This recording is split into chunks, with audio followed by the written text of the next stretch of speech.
Je vais commencer par vous présenter très brièvement la zététique et notre association. Donc la zététique, c'est une méthode de recherche et d'investigation scientifique basée sur une posture sceptique, c'est-à-dire que face à un phénomène qu'on ne s'explique pas, et on travaille en particulier sur ce qu'on a coutume d'appeler les phénomènes paranormaux. Et donc face à un phénomène comme ça, le sceptique est quelqu'un qui suspend son jugement et qui préfère donc douter plutôt que de conclure abusivement. L'Observatoire zététique est une association de 1901 dont l'objectif principal est la promotion de la zététique par différents moyens. On a un site web, on fait un certain nombre de conférences, une intervention comme celle de ce soir, des réunions régulières. Et puis, autant que possible, des investigations, enquêtes, travail de dossier, et on essaie aussi de mettre en place des protocoles expérimentaux pour nous confronter à ces différents phénomènes, ces différents domaines auxquels on se frotte régulièrement. Alors, le thème de ce soir, c'est... le titre est un peu provocateur, c'est « Les sourciers trouvent-ils de l'eau ?» Alors, la raison du thème, c'est que dans quasi toutes les interventions publiques qu'on a fait jusqu'à ce jour, le thème des sourciers est un thème qui est revenu quasiment systématiquement, et on s'est rendu compte qu'on n'avait jamais fait d'intervention dédiée, d'intervention sur le sujet. On s'est dit que ça pouvait être intéressant. D'autant plus qu'on a fait récemment un petit travail à ce sujet. Alors, je vais casser le suspense tout de suite et répondre à la question qu'on pose en titre de cette conférence. Donc les sourciers trouvent de l'eau, en fait. Les sourciers trouvent de l'eau, et les sourciers trouvent de l'eau plus que le hasard. C'est-à-dire que si vous essayez de déterminer au hasard où est-ce qu'il pourrait y avoir de l'eau dans un terrain quelconque, vous auriez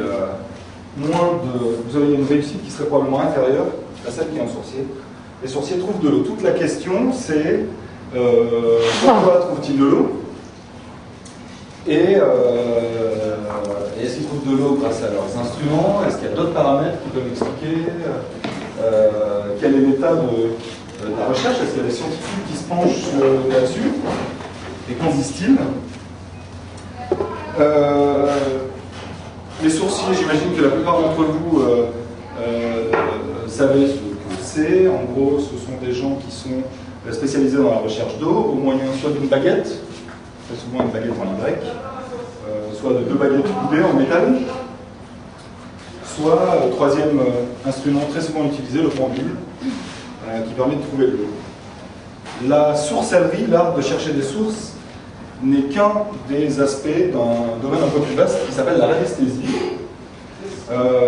et qui permet de faire tout un tas de choses, rechercher des objets, par exemple, ou chercher des informations. Et dans ce cas-là, on utilise le pendule, parce que dans ces cas-là, c'est surtout le pendule qui est utilisé. On utilise le pendule pour faire des mancies, des espèces des divinations. Vous avez peut-être entendu parler de gens qui essayaient de déterminer le tirage du loto à l'aide d'un pendule. Nous, on va parler principalement des sourciers, mais pas seulement. On va parler de la radiesthésie de manière générale pour bien cerner l'objet. On va essayer quand même de parler principalement des sourciers. Alors, vous avez tous probablement des exemples dans votre entourage de personnes qui ont été témoins d'une recherche de sourciers, qui a été un succès. Peut-être en avez-vous vu vous-même. Par contre, il y a peut-être une chose que vous avez remarqué, c'est que finalement, à moins qu'on cherche vraiment un puits, quand un sourcier indique un point dans un champ, on creuse bien rarement. Et finalement, très souvent, on se fie à l'expérience et à la compétence du sorcier. Et on se dit qu'il a indiqué ce point-là et que forcément il y a de l'eau là. On creuse relativement rarement. Mais quand bien même on creuserait et on trouverait de l'eau, comment savoir s'il n'y a pas de l'eau de partout finalement? Et si le sorcier n'a pas indiqué un point au milieu d'un champ qui se trouve au-dessus d'une nappe, et si on avait creusé 20 mètres plus loin, on aurait trouvé de l'eau aussi. Et il y a une expérience qui, à ma connaissance, n'a jamais été mise en place, et qui est pourtant relativement simple, qui pourrait être de demander à un sourcier d'indiquer un point donné auquel il pense qu'on peut trouver de l'eau, mais aussi de demander au même sourcier d'indiquer 9 autres points sur le terrain auxquels il n'y aurait pas d'eau si on creuse. Voilà. En faisant les 10 forages, donc en creusant les 10 fois, le sourcier devrait avoir, en toute logique, devrait être aussi précis quand il dit il y a de l'eau que quand il dit il n'y en a pas. Et donc ça permettrait de s'assurer, par exemple, qu'on n'est pas sur un terrain où il y a de l'eau sur toute la surface, mais que c'est bien un endroit particulier qui est identifié par le sourcier. Cette expérience-là, à ma connaissance, n'a jamais été faite. Je vous ai dit qu'on allait parler de radiesthésie, vous définir un petit peu ce que c'est. Une chose est sûre, c'est que c'est quelque chose qui ne date pas d'hier, c'est une pratique qui est très ancienne. Et pour ce qui concerne l'historique, c'est Benoît qui va vous en parler. Donc la radiesthésie est une pratique ancienne qui remonte à l'Antiquité, mais elle était cantonnée au domaine du sacré, à la communication avec les divinités. Et il faut attendre le XVe siècle avec les alchimistes allemands pour que la pratique que l'on connaît aujourd'hui apparaisse. Et c'est c'est-à-dire recherche de minerais, recherche de sources souterraines. Mais c'est au XVIIe siècle, avec le couple Beau-Soleil, que la radiesthésie va se populariser. Donc ce couple d'alchimistes avait pour profession la prospection minière. Ils exerçaient cet art de retrouver des mines. Et donc ça marchait plutôt bien. Mais un jour, en 1642, Richelieu ordonna de les arrêter pour pratique magique. Mais c'est pas pour ça que le phénomène de la radiesthésie s'arrêta. Parce qu'ils ont popularisé la radiesthésie comme recherche de sources souterraines. Et cette influence a dépassé les frontières de la France, donc pour aller en Grande-Bretagne, en Italie par exemple, et aussi s'est implanté localement, comme ici dans le Dauphiné. Et c'est dans le Dauphiné qu'est apparue une pratique divinatoire liée à l'utilisation de baguettes. C'est le sourcier Jacques Aymar qui, dans la fin du XVIIe siècle, utilisait la baguette divinatoire pour retrouver des criminels. Donc il y a une affaire célèbre dans laquelle un assassinat avait eu lieu à Lyon, et on lui avait demandé de retrouver le coupable qui était un bossu. Et le bossu avoua par la suite. Mais en fait, à l'époque, on a pu mettre en évidence l'utilisation de compères. Donc en fait, il avait des personnes qui faisaient des recherches policières, entre guillemets, et qui après lui indiquaient la personne à désigner. Et donc dans l'affaire de Lyon notamment, Louis Figuier mit en évidence le rôle particulier du voisin des victimes qui était un ami de Jacques Aymar et qui aurait pu avoir obtenu des informations, notamment voir s'il y avait une présence d'un bossu dans les parages à l'époque. Et une pratique assez critiquable, et c'est un euphémisme, consistait pour Jacques Aymar de pouvoir sélectionner parmi les gens ceux qui étaient protestants et ceux qui étaient catholiques, à l'époque de la guerre de religion. Mais donc là, il utilisait une baguette de sourcier, mais c'est au XVIIe siècle qu'apparut l'utilisation du pendule dans la radiesthésie. Donc on recherchait de l'or, puis après d'autres minéraux, d'autres métaux. Mais c'est au XIXe siècle que certains scientifiques s'intéressaient au phénomène, notamment Fortis et Ritter, puis suivi par Gerboin, mirent en évidence un lien supposé entre le mouvement du pendule et la présence d'un métal, avec des mouvements différents en fonction des métaux. Mais il faut attendre le début du XIXe siècle avec le chimiste Eugène Chevreul pour qu'un protocole un peu plus sérieux soit mis en place. Donc en fait, il reprenait les expériences faites par Fortis et Ritter, et en refaisant les expériences, mis en évidence le phénomène. Il alla plus loin, il procéda donc en aveugle, c'est-à-dire les yeux fermés, et constata qu'à ce moment-là, le pendule avait un mouvement erratique qui ne correspondait plus au mouvement circulaire qu'il aurait dû avoir. Et en allant plus loin, il se demandait d'où venait le mouvement du pendule, et commença à immobiliser le bras et le poignet, et constata une réduction drastique de l'amplitude des oscillations du pendule. Et donc, il conclut donc, 2 points. Tout d'abord que le mouvement du pendule était dû à donc, des mouvements inconscients du poignet, et que en l'absence d'une expérience en aveugle, les personnes présentes étaient sujettes à un effet de suggestion et d'autosuggestion qui les amenait donc à faire bouger le pendule. Et ce paramètre de suggestion et d'autosuggestion est très important, mais il est rarement pris en compte dans la pratique et dans les expérimentations scientifiques, notamment par exemple le professeur Yves Rocard,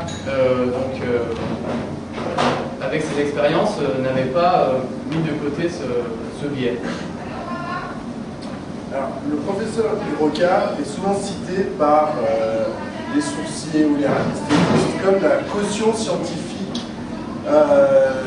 ayant étudié les sourciers et les radiesthésistes pendant de nombreuses années et écrit plusieurs ouvrages, notamment le plus célèbre en 1963, qui s'appelait Le signal du sourcier, ou bien celui-ci, La science et les sourciers, écrit en 1989, peu avant son décès, et qui est censé être le point d'honneur de ses recherches, les recherches d'une vie, sur le phénomène sourcier.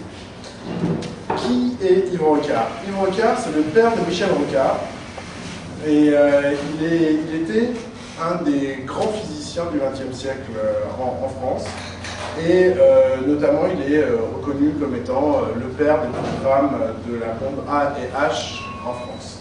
Donc c'est quand même quelqu'un de connu, qui était connu et reconnu dans le monde scientifique. Et peu de temps après sa retraite, il décida, en 1957, et il commença à étudier les sourciers, faire diverses sortes d'expériences pour étayer ses théories, et il continua jusqu'à presque sa mort en 92. Et donc, ce monsieur Yves Rocard, quelles étaient ses hypothèses et ses affirmations? La première affirmation qu'il a donnée dans son livre de 1962, c'était que en fait, l'eau, en circulant dans la Terre, crée un champ magnétique et que l'homme est sensible aux faibles variations de champ magnétique qu'il voit dans l'environnement, et cela notamment par divers capteurs qui sont situés au niveau des arcades sourcilières, des articulations, du dos, du coude, et le capteur le plus important étant situé sous le talon, à 6 cm de l'os du talon, et c'est le capteur le plus important, notamment pour les sourciers qui parcourent le terrain. Et quand leur corps et leur capteur voient une petite différence dans le champ magnétique, ils ont un réflexe qui fait bouger la pendule en rond ou bien fait baisser la baguette de sourcier. En faisant ces expériences, il s'est rendu compte qu'en fait, son hypothèse de départ, qui était que c'était l'eau qui créait le champ magnétique, était fausse. Et donc, sa seconde théorie, c'était qu'en fait, le sourcier était de la même façon sensible aux différentes variations, aux faibles variations de champ magnétique, mais que ces champs magnétiques étaient créés dans la Terre par les différentes roches qui composent la Terre, et que lorsqu'il y a une faille dans la roche, le champ magnétique que crée la roche dans la Terre change, et que c'est ça que le sourcier repère.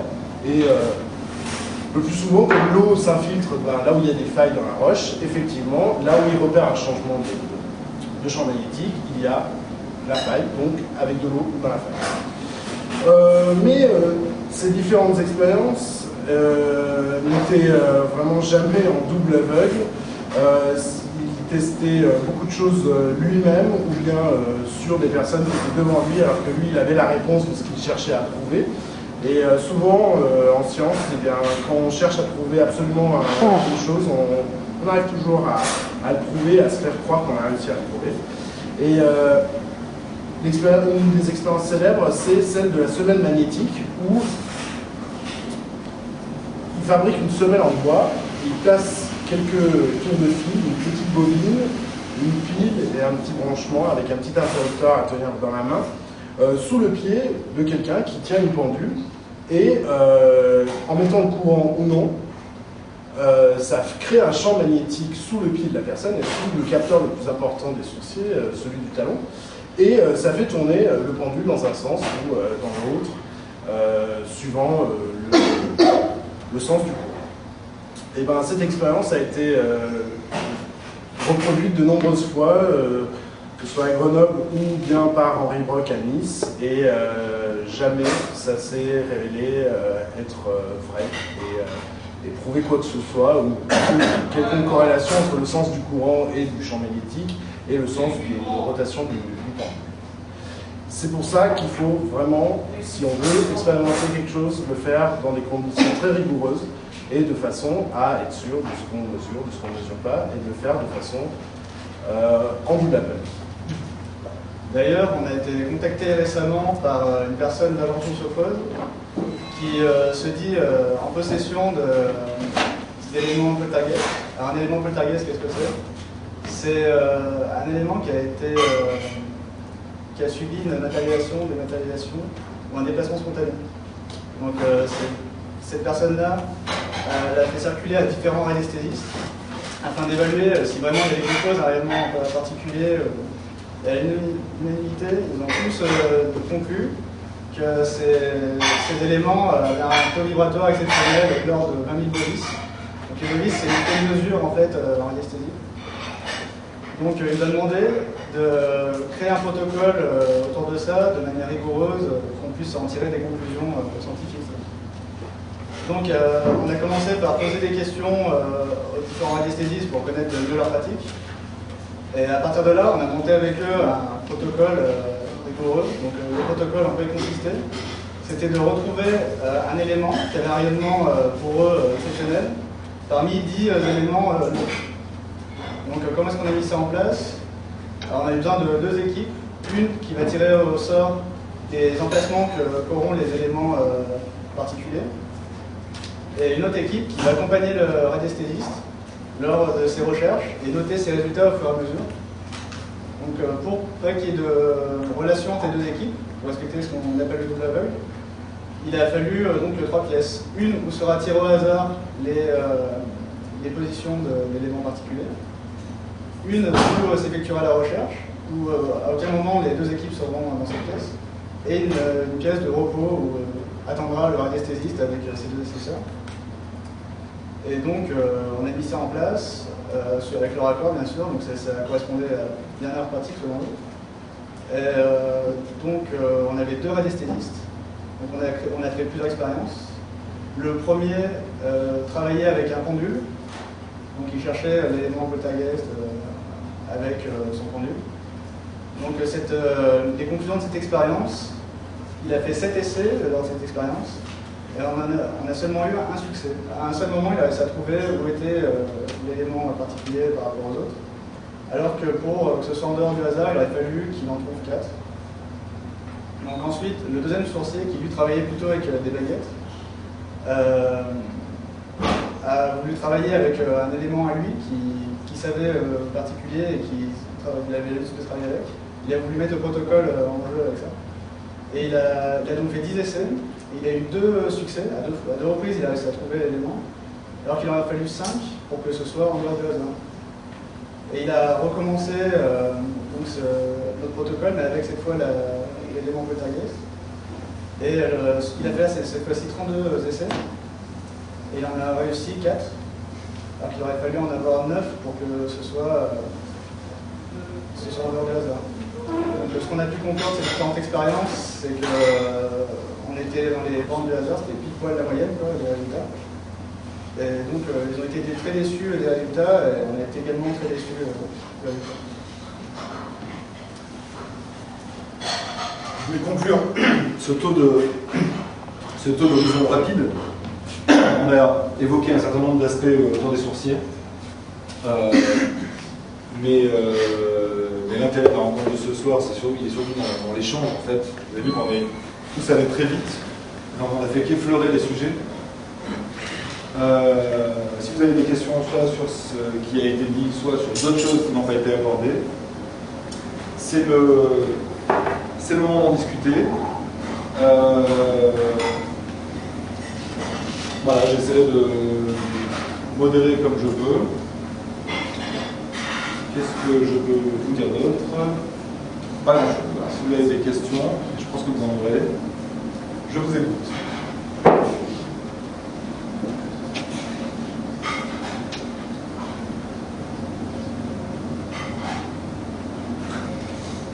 Oui.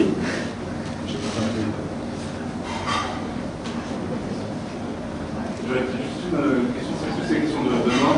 C'est sur parler des choses qui sont dues au hasard ou pas dues au hasard. Vu que c'est le hasard, c'est quelque chose de relativement continu, il n'y a pas de limite pour savoir quel est le côté hasardeux ou pas. C'est comment c'est défini, quelle est la probabilité que tu considères que c'est plus dû au hasard dans vos... Alors, dans l'expérience, avant de commencer l'expérience, on s'est mis d'accord sur qu'est-ce qui correspondait à un succès, qu'est-ce qui ne correspondait pas à un succès. Et on s'est fixé une marge d'1% par rapport à 1%. 1%, Statistique. Statistique, ouais. C'est-à-dire qu'en fait, la probabilité que la personne tombe juste au hasard. À chaque essai, le anesthésiste avait une chance sur 10 de tomber sur le bon échantillon. D'accord? On a fait un certain nombre d'essais. Sachant qu'on avait une chance sur 10, et en fonction du nombre d'essais, on a déterminé combien d'essais devraient être des succès pour qu'avec une marge d'erreur de 1%, on soit sûr qu'il ne s'agisse pas de hasard. D'accord, donc la marge d'erreur, Voilà. Donc le principe c'était ça. Ce qu'on a fait, c'est qu'on a préparé ce calcul-là avant. C'est-à-dire qu'avant de commencer l'expérience, on ne savait pas exactement combien on pouvait faire d'essais, parce qu'on n'avait pas d'idée du temps qu'il fallait aux sourciers pour faire un essai et passer au suivant. Ils étaient incapables de nous dire au départ. Donc on ne savait pas combien d'essais on allait faire. Ce qu'on avait fait, c'est qu'on avait préparé un tableau avec une espèce de pré-analyse statistique où on avait dit, ben voilà, si on arrive à faire 7 essais, il faut un minimum de 3 réussites. Si on fait 10 essais, il faut un minimum de 5 réussites. Si on fait, et ainsi de suite, on avait listé de 3 à 100 essais, en fait. Donc voilà, c'était un pré-travail qu'on avait fait, qu'on a expliqué, proposé aux sourciers avant de commencer l'expérience. Et quand tout le monde a bien compris ce dont il s'agissait, et une fois qu'on s'était assuré que tout le monde était bien d'accord, on a tous signé ce papier. Et on savait qu'au-delà de ces chiffres qui étaient sur ce tableau, on considérerait que l'expérience était un succès. En deçà, on considérait que c'était un échec. Donc vous aurez considéré que les sourciers auraient un pouvoir si jamais ils étaient tombés sur le 1% de cas statistiques au hasard par rapport à leur histoire. Non, c'est pas ce que j'ai compris. Ça, c'est un autre aspect. C'est-à-dire qu'on se met d'accord avant de commencer l'expérience de la conclusion qui va être la nôtre si elle est un succès et la conclusion qui va être la nôtre si elle est un échec. D'accord?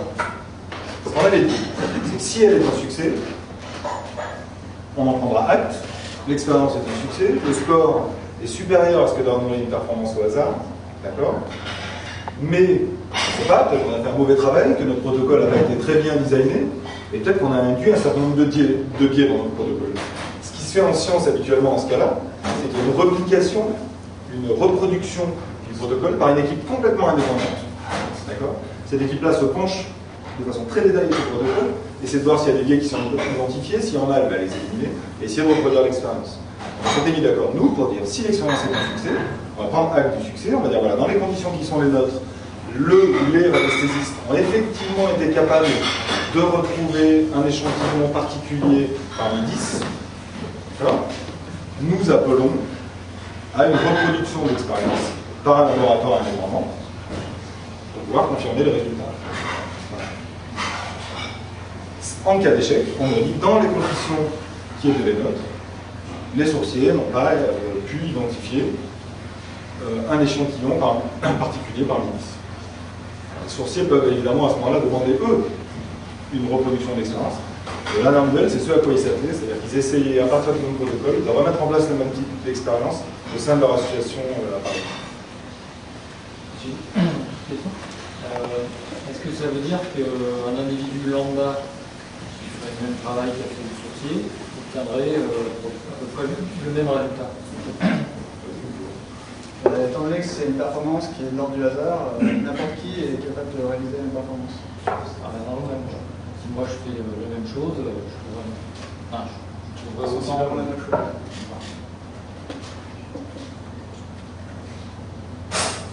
Moi j'ai une question avec votre calcul sur les probabilités. S'il y a une chance sur 10, il y a des tirages, a priori, en faisant des tirages, on en trouve un, au hasard. Hein. Donc a priori, le taux de réussite va être supérieur à ce qu'il y a effectivement avant. Sur 7 ici, il va finir à trouver un. Non, sur 7, on disait. Non, il va falloir trouver au moins 4 pour que ce soit la 4. En fait, Parce que les critères de 1%, c'est ce que nous donnent les statistiques à partir d'une loi qui s'appelle la loi binomiale. C'est un truc très standard. Très franchement, je ne suis pas statisticien, aucun d'entre nous ici. On a 2 statisticiens à Lausanne qui nous ont pondu un outil qui nous permet de calculer tout ça. Alors on peut l'expliquer, je pense que c'est assez fastidieux. Effectivement, le hasard permet qu'on s'écarte de. Voilà, c'est-à-dire qu'en fait, si on essaie de représenter l'ensemble des possibilités, on obtient une espèce de courbe de Gauss, d'accord. Ce qu'il faut savoir, c'est que les résultats des sourciers sur cette expérience-là sont pile dans la moyenne. C'est-à-dire qu'en moyenne, en tirant complètement au hasard, sur 7 essais avec une chance sur 10, vous en aurez un juste. En moyenne, sur 10 essais, vous en aurez 2. En moyenne, sur 32 essais, vous en aurez 4. C'est vraiment... donc ça, c'est une expérience qu'on peut faire avec un dé à 10 faces. Hein, c'est pas... Il y a une question. Ouais. En fait, moi, je connaissais déjà l'observatoire synthétique. Il y a pas longtemps, je suis allé chez mon frère, dans le sud-ouest. Et mon frère, il travaille sur des chantiers. Donc, le chantier, quand il commence un chantier, généralement, il faut qu'il sache où est-ce qu'il y a l'eau qui passe sur le terrain plutôt que de creuser n'importe comment. Et lui, il m'a dit que là où il bosse, ils ne sont pas spécialement sensibles, ils le sont tous, quoi. Et ça m'a fait marrer, donc je me suis dit qu'il fallait que vous en parle. C'est à chaque fois qu'ils font des chantiers, ils prennent une pioche, voilà, un truc en métal, ils prennent le truc en métal comme ça avec la pioche vers l'avant, comme ça. C'est assez dur d'ailleurs, parce que c'est lourd et ça fait mal. Et ils avancent comme ça et ils traversent le terrain. Et normalement, quand ça passe au-dessus du tuyau, le truc il fait comme ça. Enfin, d'un côté, juste d'un côté. Imaginez à l'époque, vous faisiez ça avec des faux.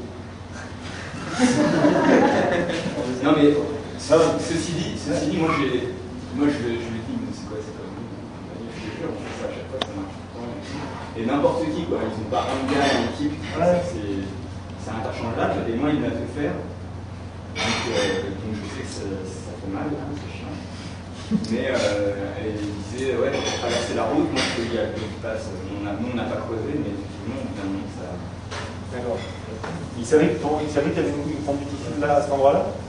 Ouais, parce que c'est chez lui en fait. Tu vois, mais bon, franchement, je n'irais pas dire oui, c'est sûr et tout, mais ce qui m'intrigue plus, ce qui me trouble le plus, c'est plus qu'à chaque chantier ils font ça, et à chaque fois ils font pas des forages partout, parce qu'assez rapidement ils trouvent. Elle me répond? Mais moi, ce que je vous proposerais, enfin, ce que je lui ai proposé, c'est qu'il vous écrit et qu'il allait voir là-bas sur 4-5 chantiers d'affilée, comment ça se passe. c'est l'intérêt En fait, on a plein de... Enfin, c'est typique d'un témoignage. Il y a plein de témoignages comme ça. Hein. Il y a plein de gens qui recherchent des canalisations autour de leur maison avant de creuser. Il y a plein de gens de... Tout le problème, c'est que un témoignage comme ça ne peut pas suffire. C'est-à-dire qu'on ne peut pas en retirer grand-chose, en fait. Et quand on demande aux gens, quand on rencontre des gens comme ça, et qu'on leur demande, alors c'est 100% de réussite, ils disent non, 5%, mais disons qu'en règle générale, ça marche. Et en règle générale, ça ne veut pas dire grand-chose. Et puis nous, on sait que quand personne sait, enfin, ce dont on s'est rendu compte en tout cas, c'est que quand personne ne sait où se trouve la canalisation, d'accord, et quand on isole la personne qui est censée ressentir le signal de tout paramètre type sol, tu vois, parce qu'on peut imaginer que moi, je prends un exemple, chez mes parents, il y a une canalisation souterraine, en fait, c'est une espèce de gros tuyau percé d'évacuation, d'accord, à l'endroit où il passe, il y a une espèce de bande d'humidité. En tout cas, il y a une bande sur laquelle il y a des plantes qui poussent, elles poussent que là. Si j'allais avec mon pendule, je suis sûr que mon pendule il tournerait à cet endroit-là, parce que le truc, c'est que quand on met en place une expérience, il faut éliminer tous ces paramètres-là. C'est-à-dire sur un chantier, je ne sais pas, peut-être que le sol est plus meuble, là où il y a la canalisation, tu vois, parce qu'il a fallu creuser pour la mettre. Et comment j'élimine ça, tu vois, je suis obligé d'éliminer ça en bossant sur un sol qui est le même partout, quoi. Le truc, c'est ça, c'est que souvent, les conditions qui sont les conditions dans lesquelles on fait effectivement ce type d'expérience, on ne peut pas en tirer grand-chose parce qu'il y a trop de paramètres qui varient. Et dès qu'on essaie de restreindre les conditions d'expérience, ça ne fonctionne plus. Voilà. La chose qui est sûre, et dont a parlé Benoît quand il a fait l'historique, c'est qu'on sait que ce n'est pas l'instrument. C'est-à-dire que Rocard lui-même a vite éliminer cette hypothèse-là. L'instrument ne tourne pas seul, le pendule ne tourne pas seul, la pioche ne tourne pas toute seule. C'est pas l'eau qui fait tourner la pioche, parce que si c'était l'eau, on n'aurait pas besoin de main, tu vois. On la coincerait entre deux trucs, on se baladerait avec, on se fait pas mal, c'est un truc sur roulette, et puis là où elle tourne, il y a de l'eau. Donc quand on fait ça, ça ne fonctionne plus. Quand tu prends une structure en mosetier, par exemple, et que tu mets une baguette en Y, déséquilibrée de la même façon que tes mains peuvent être en état déséquilibré, et que tu te balades, la baguette elle bouge plus, tu vois. Toute la difficulté est là. Le problème, c'est que de ce type de témoignage, on en a plein, vraiment, on ne peut pas en faire grand-chose. Et dès qu'on essaie de restreindre un peu les conditions de l'expérience, c'est-à-dire d'être dans un cadre qui est contrôlé, ça marche plus. Et le truc auquel on est le plus souvent confronté, c'était le cas argenton, où on avait affaire à des sourciers vraiment expérimentés, c'est que 9 fois sur 10, quand ils cherchent, ils savent de l'objet. Ou il y a quelqu'un autour d'eux qui sait. Ou c'est sur un terrain qu'ils connaissent très très bien. Tu vois. Et donc il y a des effets de suggestion, d'autosuggestion, c'est vachement difficile de passer là-dessus. Je ne vais pas être trop long, mais c'est intéressant. En tout cas, nous on est toujours prêts à rencontrer des gens et à voir justement. C'est pas vraiment une question, c'est plutôt dans mon art. Mais par rapport aux sourciers qui cherchent de l'eau, quand ils se baladent avec sa baguette sur un terrain, s'il indique un point, est-ce qu'on sait combien il y a de chances qu'il n'y ait pas d'eau du tout en creusant sur une profondeur, je dirais pas infinie, mais vachement grande? Parce que je veux dire, il se balade en 2D, mec. Il est sur XY, et en Z, si on creuse, il y a forcément un moment où on va tomber sur de l'eau. Je veux dire, les chances qu'il n'y ait pas d'eau en creusant sur, allez, on va dire 3000 km, c'est déjà joli. Il y a autre chose que de l'eau, après, ouais. Mais je veux dire, on a transpercé le manteau, on a tout transpercé, et on va forcément tomber sur de la flotte, à un moment ou un autre. Non. Je veux dire, la planète, l'atmosphère c'est de la flotte. Franchement, ça arrive. Ouais. Mais est-ce que justement il y a une étude sur le fait que le mec il sait quelle profondeur c'est quoi? Parce que ça serait bien qu'il indique, tiens, il y a de l'eau à 2 mètres, 2 mètres 10. Il y a 10 ans. Comment? C'est arrivé plusieurs fois. Moi, c'est des fois où j'ai entendu parler de sourciers-là. Ils indiquent à peu près la profondeur à laquelle il y a l'eau. À peu près c'est une fourchette ou c'est un bateau ou... Là, ils disent 6 mètres, 30 mètres, machin. Mais la nappe phréatique, elle est assez courante en France. Par exemple, dans la vallée du Grésivaudan, tu creuses n'importe où, il y a de l'eau. Entre les montagnes, chez Sévran, il y a la nappe phréatique partout. Donc, par exemple, ici, autour de Grenoble, à Gier, je sais pas, tu creuses n'importe où, il y a de l'eau. C'est pour ça que l'expérience avec le sourcier qui doit indiquer quelque part où il y a de l'eau et 9 endroits où il n'y a pas d'eau, alors celle-là, elle est vraiment... C'est celle-là qui a... Alors les vrais grenoblois, un sourcier, il faut fortune forcément. Ça... Je ne sais pas si vous avez déjà acheté ou vendu une maison, mais aujourd'hui, pour nous budget, on nous donne un papier qui s'appelle risque naturel et technologique. Et inondation, c'est pour tous les... Il y a tout droit, remontée de nappe phréatique. Et ça, on le voit à l'île d'Amour, en fait, où dès qu'il pleut un peu, pop, ça y est, ça devient mi-temps. On le voit dès qu'ils creusent un petit peu pour faire un parking souterrain, en fait. Et après, au niveau national, incapable de traitement. Moi, je peux te raconter un truc intéressant, parce que j'ai indiqué au début de notre présentation que les sourciers trouvaient de l'eau, mais je n'ai pas cité d'études, rien, et personne ne m'a demandé. C'est peut-être pas vrai. En fait, il y a des travaux qui ont été faits en Australie. L'Australie, c'est un problème où l'eau est vraiment un problème en Australie. Vous savez qu'une grande partie de l'Australie, c'est du désert, en fait, c'est du bush, il n'y a rien. Et il y a des gens qui vivent dans le bush et trouver de l'eau, c'est pas une mince affaire. Bon, il y a une expérience qui a été faite en Australie dans les années 60 et, ou 70, je ne sais plus. On a fait venir des sourciers et où les sourciers ont eu de bonnes performances dans la recherche d'eau, vraiment de bonnes performances. Le truc, c'est que la société, c'est une société de forage qui avait une commission en fait, qui avait organisé ce truc-là. Et cette commission avait en même temps demandé à des hydrogéologues de faire une recherche d'eau dans les mêmes endroits, sauf qu'eux n'avaient pas le droit de se déplacer, parce que la recherche devait être entièrement basée sur les cartes dont ils disposaient. Donc, sur les cartes géographiques, géologiques, et on bossait à partir de là. Et les hydrogéologues ont eu un résultat qui était bien supérieur à celui des sourciers. D'accord?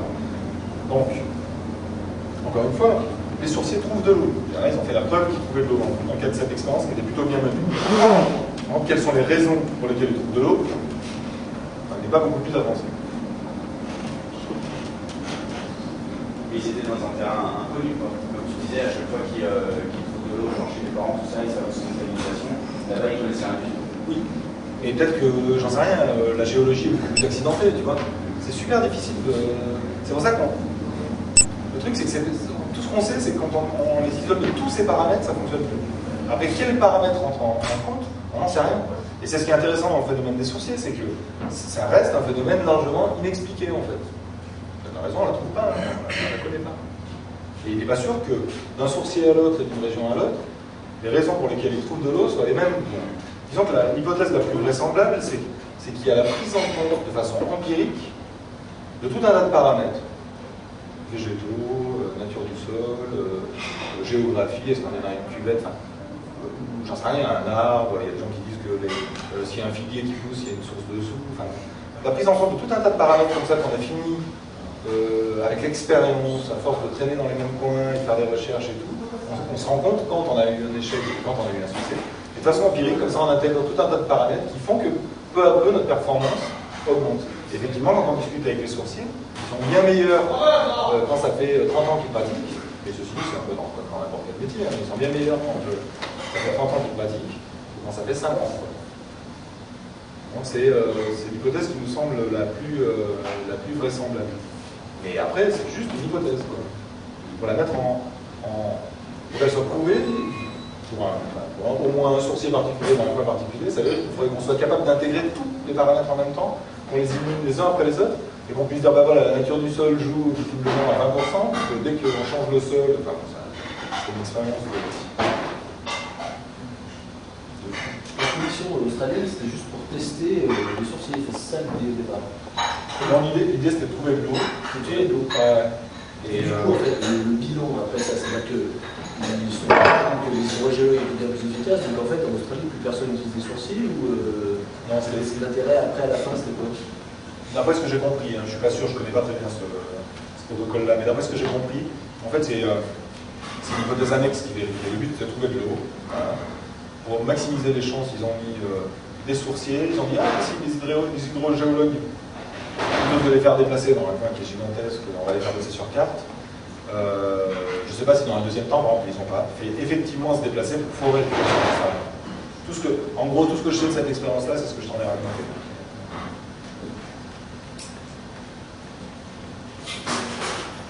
Moi, je peux mentir sur ce que je te dirais. Ouais, je sais bien. Ouais. Ça arrive vraiment, en fait. Et est-ce que les radiesthésistes, les sorciers qui cherchent par exemple sur les cartes, on voit ça parfois aussi, est-ce qu'ils trouvent aussi un peu plus fréquemment que les statistiques?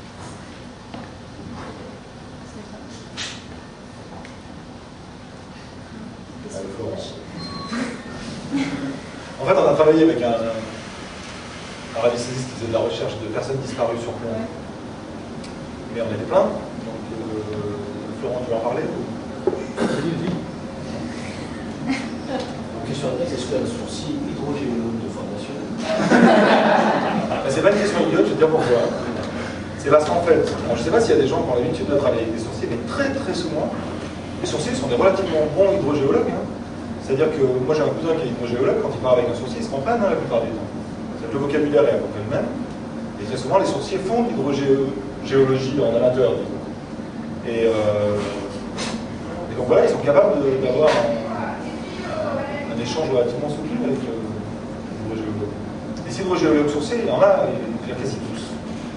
Ils sont rares, hein, ceux qui n'ont pas essayé de prendre un pendule ou une baguette pour voir. Voilà. Et en plus, ils sont très souvent au contact de sourciers, c'est-à-dire qu'on les appelle, et très souvent, il y a un ou deux sourciers qui sont passés avant, qui sont là en même temps qu'eux. Et donc, c'est deux populations qui se côtoient, hein, les hydrogéologues et les sourciers. Un truc qui est clair, c'est que les hydrogéologues trouvent beaucoup, ont des performances bien meilleures que celles des sourciers, ça par contre, c'est clair. Par contre, ce qui est clair aussi, c'est qu'ils sont beaucoup plus chers. Hein. Donc, pour revenir à la recherche de personnes disparues sur plan, on a fait un bout d'expérience. Alors, on a travaillé avec le plus célèbre des radiesthésistes qui s'appelle Jean-Luc Rosier, qui fait de la recherche de personnes disparues sur plan. On était allé le rencontrer, on a passé une journée entière avec lui. Il nous a expliqué comment il travaillait, on s'est penché sur sa pratique. On voulait mettre en place un protocole expérimental avec lui. Il a annulé au dernier moment pour raison de santé. Et c'est un protocole qu'on a mis en place une fois. On était un peu pris par le temps, on a commencé, il était minuit, c'était après une réunion mensuelle de l'EZ. Donc on avait un essai. C'est pas très très significatif. Et ce qu'on avait fait, pour vous donner une idée du type de protocole qu'on peut mettre en place, c'est que sur une carte de la région grenobloise, du Y, disons, donc Grenoble et des villes alentours, on avait choisi 36 points connus, alors genre le parking de Carrefour Mélan, un truc où on sait que, ou la place de Verdun, enfin des points comme ça, très connus, 36. Alors pourquoi 36? Parce qu'on a tiré ensuite un de ces points au hasard avec 2 dés. Donc voilà, 36 possibilités avec 2 dés, hein, 11, 12, 13, 14, 15, 16, 21, 22, 23, bref. Ensuite, ce qu'on a fait, c'est que donc on a fait 2 équipes, comme d'habitude, pour qu'il y ait du double aveugle. Il y a une équipe qui a tiré un point au hasard, qui a donné à une autre équipe le résultat du tirage, en mettant 22. 22, ça correspondait à un point de la carte, qui était décrit sur un papier. Il y a une personne qui s'est mise dans une voiture avec son papier, et marqué 22, parking de Carrefour Mélan, par exemple, c'était pas le cas. Ça. Et donc il y a 2 personnes qui sont parties en voiture, qui avaient laissé une photo au sourcier et qui sont parties en voiture se perdre, enfin se disposer sur le point en question. Voilà. On a remis une carte au sourcier avec les 36 points numérotés. Un radiesthésiste? Enfin un radiesthésiste plutôt, ouais, parce que là il ne s'agissait pas de recherche d'eau. Et au pendule, donc il a recherché les personnes sur la carte pour essayer d'identifier sur lequel 36 points la personne pouvait se trouver. Et ça n'a pas été un succès. On est resté, alors on était là-bas avec pile, on est resté un temps prédéterminé, enfin je vous passe les détails du protocole. Mais voilà, donc nous on avait imaginé comme ça un protocole où il y avait un certain nombre de points tirés au hasard sur une carte. On perdait une personne, c'est-à-dire qu'il y avait une personne qui remettait sa photo, enfin dont le radiesthésiste avait la photo, puisqu'il travaillait très souvent avec une photo de la personne. On perdait cette personne-là dans différents points tirés au hasard, et puis le radiesthésiste devait préciser à quel point la personne se trouvait et à quel moment. On n'a jamais eu l'occasion de le dérouler. J'espère qu'on pourra. J'ai bien compris le principe, les radiesthésistes travaillent avec champ magnétique. C'est ça? Le champ magnétique. Non. Alors ça dépend. C'est dépend. Ouais. Parce que sur une carte avec des trucs plantés dedans, il y a vraiment un champ magnétique. Mais sur la photo, il n'y en a pas beaucoup. Ouais, voilà. Alors ça dépend, ouais. En fait, il y a un lien, ça c'est un peu ésotérique comme façon de voir le monde, mais il y aurait une correspondance symbolique entre la zone et sa représentation sur une carte. Et donc c'est par ce biais-là qu'ils retrouveraient. Alors là, les hypothèses qui sont mises en avant, après, sont des hypothèses type perception extrasensorielle. Mais pas forcément, c'est-à-dire que Jean-Louis Grosier, par exemple, qui encore une fois est le plus célèbre des radiesthésistes pour ça, parce qu'il a fait des dizaines d'émissions télé, des centaines d'émissions de radio, il a écrit plusieurs bouquins, enfin bref. Lui, il n'a pas du tout, il a zéro théorie. Il dit, écoutez, ça marche, je sais pas, je cherche, je trouve les gens, pourquoi, je sais pas, voilà. Je sais que le pendule, c'est pas le pendule. Mon pendule, il me permet simplement d'être précis, c'est-à-dire de pouvoir indiquer au sauveteur un point précis sur la carte. Mais ma recherche, je la commence à la main. Je commence à la main sur la carte, et puis je termine au pendule pour être, voilà, pour pouvoir... Mais quand on en a discuté avec lui, donc il y a toute une théorie autour de la radiesthésie. On parle de réseau Curie, de réseau Hartmann, qui seraient les réseaux qui s'entrecroiseraient. D'ailleurs, au croisement de ces deux réseaux-là, il y aurait des géobiologues, qui ont encore une autre branche de la radiesthésie, disent qu'il fait pas bon rester dans ces endroits-là, installer son lit, enfin bref. Donc il y a comme ça tout un tas de théories autour de la radiesthésie. Jean-Luc Rosier, lui, il dit réseau Curie, réseau Hartmann, je m'en suis jamais occupé, j'ai passé avec lui. Et c'est le cas d'ailleurs de la majorité des sourciers. Hein. Ils n'ont pas véritablement de... C'est les sourciers des villes qui ont des théories. Et la plupart des gens qui sont sourciers de père en fils et tout, ils ne se cassent pas la tête, hein. Ils prennent leur bâton, le bâton il se baisse, ils disent il y a de l'eau là, creuser, voilà. Quand on leur demande mais pourquoi, machin, ils disent vous,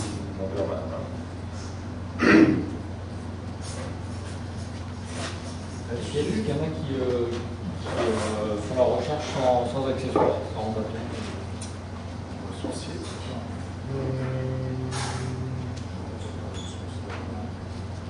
Pas de connaissance a priori. Jamais vu. Moi, j'en ai été. Par contre, les radiesthésistes nous ont dit que, enfin, très souvent d'ailleurs, ils disent que l'objet apporte peu. Hein. Et souvent, ils ont des anecdotes où ils disent voilà, j'ai choisi un peu de choses, j'avais qu'un stylo, j'ai pris mon stylo, j'ai fait comme ça. C'est pas. Quand même, ils ont besoin d'un objet pour. Ils le font pas, ils pourraient très bien se balader et dire c'est là, simplement. Bah, ouais. Comment est-ce qu'ils expliquent l'intérêt de l'objet, de l'accessoire? Ils expliquent par le fait que ce soit la baguette tordue pour être en équilibre instable, ou que ce soit le pendule, c'est des choses qui permettent d'amplifier le petit mouvement imperceptible que la personne a lorsqu'elle ressent la différence de champ magnétique. Et je voulais juste revenir un petit coup sur le mot magnétique ou magnétisme, etc., qui est souvent utilisé à tort et à travers.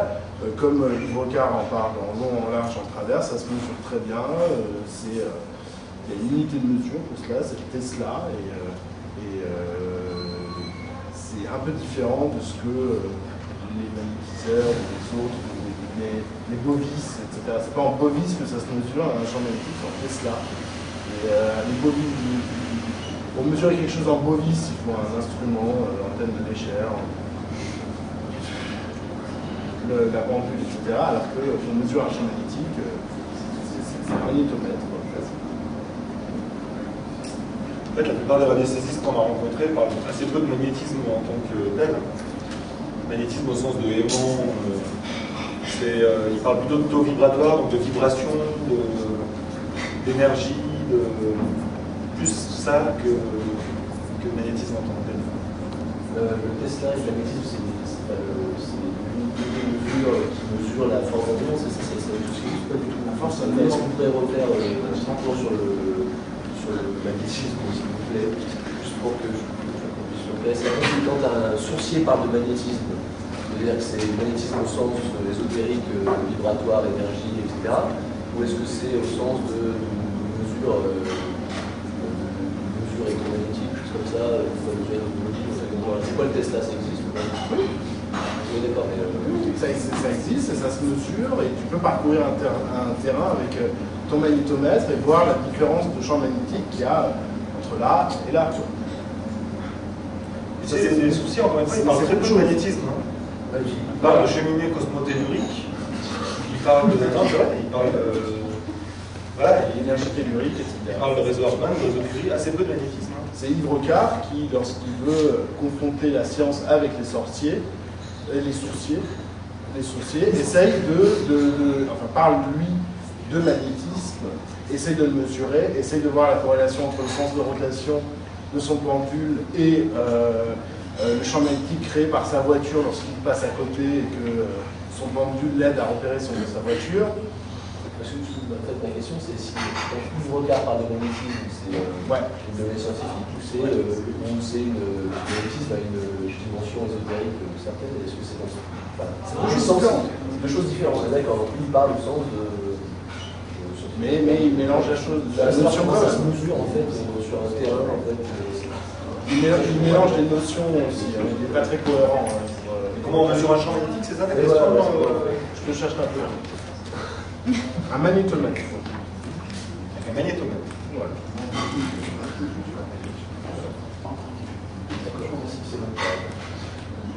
En fait, il n'y a vraiment aucune corrélation entre ça et les magnétomètres. On voit là des magnétomètres sur le terrain, il n'y a aucune corrélation entre scanner le magnétomètre et la flotte qui coule ou le mec qui tombe. Si, le mesure. Ouais, non, mais je veux dire, par exemple, les Tesla et les Bovis, là. Ah, ça. Est-ce qu'il y a une règle de correspondance entre les deux? Pas du tout. En fait, le Bovis, c'est une unité qui est empirique. C'est-à-dire, c'est un système de mesure mis en place par Bovis, c'est le nom de l'inventeur. Le principe, c'est que tu as un quadrillage, souvent c'est un demi-cercle, avec une graduation en Bovis. Si tu veux, la graduation au départ, il n'y en avait pas, c'est lui qui l'a. Donc tu prends ton pendule et puis tu lui donnes un mouvement qui est droit au départ, tu vois. Et puis au-dessus d'un objet particulier, je ne sais pas, au-dessus d'or par exemple, il va se déplacer sur le côté comme ça. Et Bovis il va dire l'or c'est là. Voilà. Il a fini par graduer son truc. Il a dit l'or c'est 5000, je dis n'importe quoi, je ne connais pas moi, les différents trucs, mais pour chacun des métaux, pour chacune des matières, le bois c'est tant de Bovis, le machin c'est tant de Bovis. Et c'est de façon complètement empirique. C'est-à-dire tu testes avec ton pendule, lui a testé avec ton pendule, et puis il a établi comme ça une espèce d'unité de mesure qui n'a pas de correspondance avec aucune autre en fait. Historiquement, on ne sait pas comment il a fait, on sait qu'il a fait tant de tirages pour vérifier que. Si, mais comme je te l'ai dit. Mais il a fait un tirage. Il a testé tous les trucs, il a eu tout ça. Mais les radiesthésistes continuent à faire ça, c'est-à-dire qu'il y a des choses qui n'ont pas été mesurées par Bovis lui-même. Et que les radiesthésistes mesurent, on a fait les radiesthésistes le faire. Par exemple, le radiesthésiste, il y avait un des deux radiesthésistes avant de commencer un des tirages, lors de l'expérience d'Argenton, qui vérifiait son niveau énergétique à lui. Quand il prenait son pendule, il faisait comme ça. Il disait 6000. Il faut que je boive un coup. Vous allez voir. Il se lavait les mains, il revenait. Non, mais attends, faut pas en rire, parce que dans sa logique à lui, c'est comme ça que ça fonctionne. Hein. Et puis nous, voilà, on a gaspillé ce qu'il nous dit. Hein. Puis on recommençait, il disait 8000. Ah, c'est mieux, il continuait, 15 000. Puis au bout d'un moment, il finissait par dire bon, 20 000, il se levait, c'est bon, on peut y aller.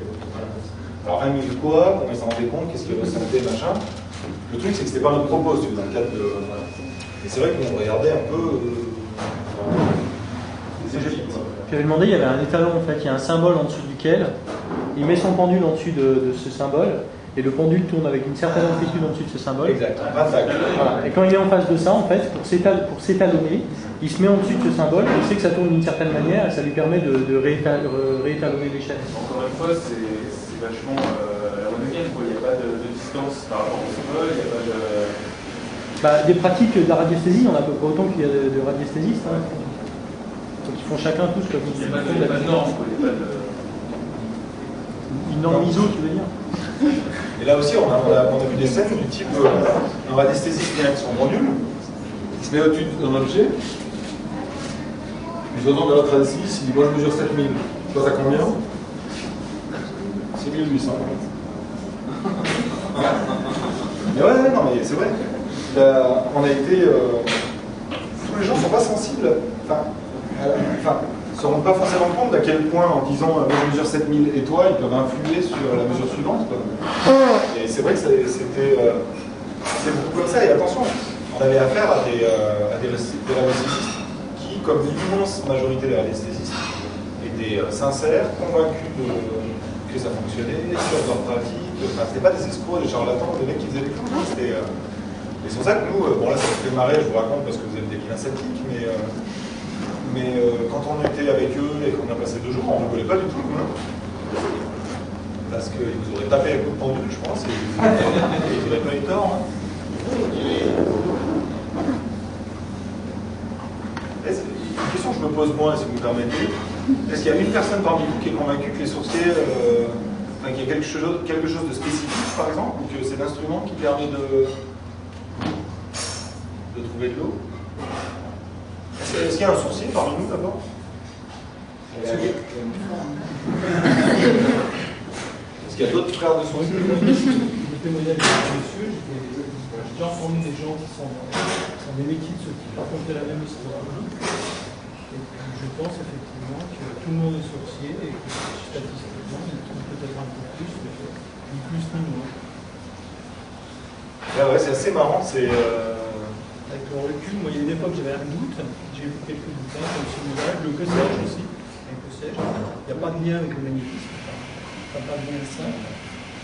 Partant de là, effectivement, sûrement une somme de paramètres, une confluence de tout ça. Ils sont capables d'appréhender et de se mettre après dans leur peau pour arriver à accéder à ça. La baguette, c'est qu'une question de déséquilibre. La pioche ou l'espèce de trombone qu'ils ont, c'est à la limite de se péter la gueule. Les gars, ils marchent toujours à la limite de se péter la gueule. Tous les instruments, les parties comme ça, on a vu un radiesthésique travailler avec un objet qu'il avait fait lui-même, qui était complètement... c'était une croix en fait. Il y a des fois, c'est une espèce de boucle qui utilise un peu les deux trucs. C'est intenable, ça se pète la gueule en tout cas. Et donc il avait fait une croix, il y avait deux trucs, un machin comme ça, c'était... on le tient comme ça, et effectivement c'est très très sensible. Et c'est vachement poétique. Ouais, bien sûr. Mais non, enfin, on a eu du plaisir hein, à aller voir bosser, à travailler avec eux. En plus, c'était très sympa, on s'est bien marré. Alors des fois, ils se retrouvent dans des situations... C'était amusant, on parlait de suggestion et d'autosuggestion. On s'est retrouvé plusieurs fois dans la situation où le radiesthésiste, donc il a 10 boîtes, l'échantillon est caché dans l'une d'entre elles. Et puis il a parcouru 9 boîtes, ces 2 baguettes ne se sont pas croisées. Et il arrive à la 10e, et on suppose que dans sa tête, à ce moment-là, il se dit forcément c'est celle-ci. Et effectivement, boum, ça se croise. Et donc ça se produit une fois, 2 fois, 3 fois. Et puis ce dernier, il fait. C'est marrant, ça, c'est toujours la dernière. Et bien, il nous l'a fait plusieurs fois, le coup d'après, c'était jamais la dernière. C'est-à-dire que, donc là, il y a un effet d'autosuggestion qui, alors que c'était pas juste, hein, je n'entendais plus les résultats, il se dit, c'est marrant, c'est toujours la dernière. Le coup d'après, pouf, c'est la 3e ou la 5e. Donc nous, on observe ça, c'est vachement intéressant à voir. Et en même temps désespérant, parce que, alors pas pendant l'expérience, parce que nous, au moment de l'expérience, on n'avait aucun moyen de connaître leur performance. Et au moment du dépouillement, quand vous dépouillez, que vous faites faux, et vous voyez le type qui se décompose en face, juste, il se décompose quand même, faux. C'est pas... D'un coup, on a l'impression d'avoir un hobby de cerveau, quoi. C'est pas... Non, mais c'est vrai, les gens sont pas très heureux du truc, quoi. Nous, on en sait un peu plus, mais eux, ils sont pas... Et en parlant d'autosuggestion, vous avez croisé des radiesthésistes qui prétendent pas, par exemple, retrouver de l'eau, quelque chose qu'ils ne connaissent pas du tout, mais juste en fait raviver, d'une espèce d'inconscient, ressortir des choses. Et là, on pourrait se dire qu'il n'y a rien d'extraordinaire, entre guillemets, c'est juste un lien entre le subconscient et le tendu, par exemple. Vous avez déjà deux personnes qui vous ont dit ce genre de choses? Vous n'avez pas croisé des gens qui prétendent... je sais pas, retrouver des objets qu'eux-mêmes ont perdus, juste ils ont oublié où ils sont et ils les retrouvent, des trucs comme ça. L'Ibroca dit que, en fait, si vous voulez tester votre sens magnétique avec les pendules, vous pouvez aller dans la campagne, garer votre voiture pour qu'il n'y ait pas de perturbation magnétique autour, et vous pouvez vous-même retrouver votre voiture facilement avec le sens de rotation de la pendule. Ça va se perdre aussi. Ben si, en fait, vous savez tout. Avec ton pendule, tu ne vas pas du côté qui t'indique. Super. Ces éléments, ça doit être vachement plus à tester. Des gens qui prétendent ce genre de choses pour les tester. Tester l'inconscient de quelqu'un. Voilà, c'est ça, je pense. Mais en fait, je dis ça parce qu'on avait, plus tard, on avait aussi piégé quelqu'un. On peut croire qu'il avait. Raconte. Il faudrait qu'on passe un jour avec un peu de matériel, mais en gros l'idée c'était ça, c'était donc avec un stage de Richard, et on avait donc un petit travail à faire, mystification, démystification. Et donc, au lieu de faire croire à quelqu'un qu'on avait un nom foncier, on s'est dit on va essayer de faire croire à quelqu'un que lui a un nom. Et donc, on avait placé des images subliminales. C'était un peu. L'idée de base, c'était en fait de placer des images subliminales dans un film et après de lui faire retrouver ces images via un pendu ou quelque chose. Donc, en fait, l'idée, c'était de lui faire imprimer une image subliminale complètement inconscient et ensuite de lui faire ressortir via un pendule et le convaincre qu'il a un droit. Donc on avait fait ça et ça avait très bien marché et en fait on s'était un peu creusé en se disant quel est en étant un peu sceptique, le seul truc qui serait pas trop testable et qui serait un peu litigieux sur le fait, sur les pendules de la radiesthésie. Donc on s'est dit que finalement imaginer un lien entre l'inconscient et un pendule qui bouge via une main, qui bouge très peu. C'était pas mal de gens qui pouvaient adhérer à cette idée. Et on a testé une fois, donc il y a beaucoup de statistiques, mais il y avait bien adhéré. C'est pas intéressant, mais ça. On a retrouvé la bonne image. On a triché. Alors, en fait, nous on trichait, on lui mettait toujours l'aspect des mots, mais l'idée c'était de la faire plus gagner. Enfin, là, on n'a pas dit que c'est une fille, je veux dire que c'est pas. On lui mettait des mots dans une image subliminale, et à chaque fois, elle avait le choix entre 2 ou 3 mots selon la difficulté qu'on voulait lui donner. Et après, on a passé le film au ralenti et on avait discrètement inséré les mots. Ah, d'accord. C'était triché. L'idée, c'était de faire croire qu'elle avait les manches, je peux imaginer. C'est l'idée qu'on avait eue, c'était peut-être un lien direct. Je ne savais pas. Vous lui avez expliqué après ou il a ouvert un cabinet? Non, on lui a expliqué après, mais ça n'a pas été si facile. Je pense que ça rejoint un peu vos étudiants. C'était pas si facile parce qu'elle avait vraiment fait. Elle était bien. Ça avait dit qu'on avait fait des choses pas trop. J'avais pas eu le temps de croire. Mais c'était horrible. Mais éventuellement, ils sont là, on va peut-être. On avait un peu de matériel vidéo et puis.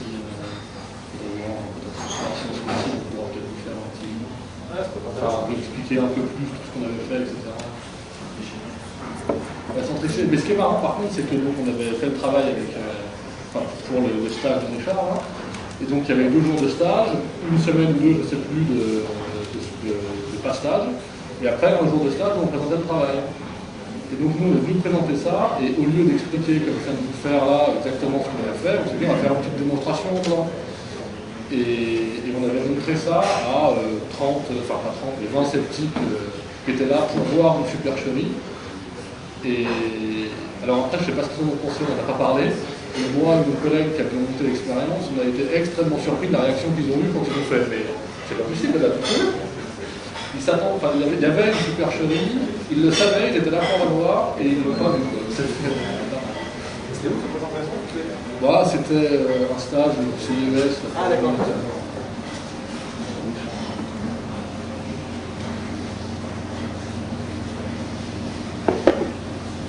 Est-ce qu'il y a des expériences qui ont été faites où les sourciers ont été extraits de leurs conditions environnementales pour voir si c'est eux, le pendu ou la méthode qui trouve de l'eau? Non, jamais.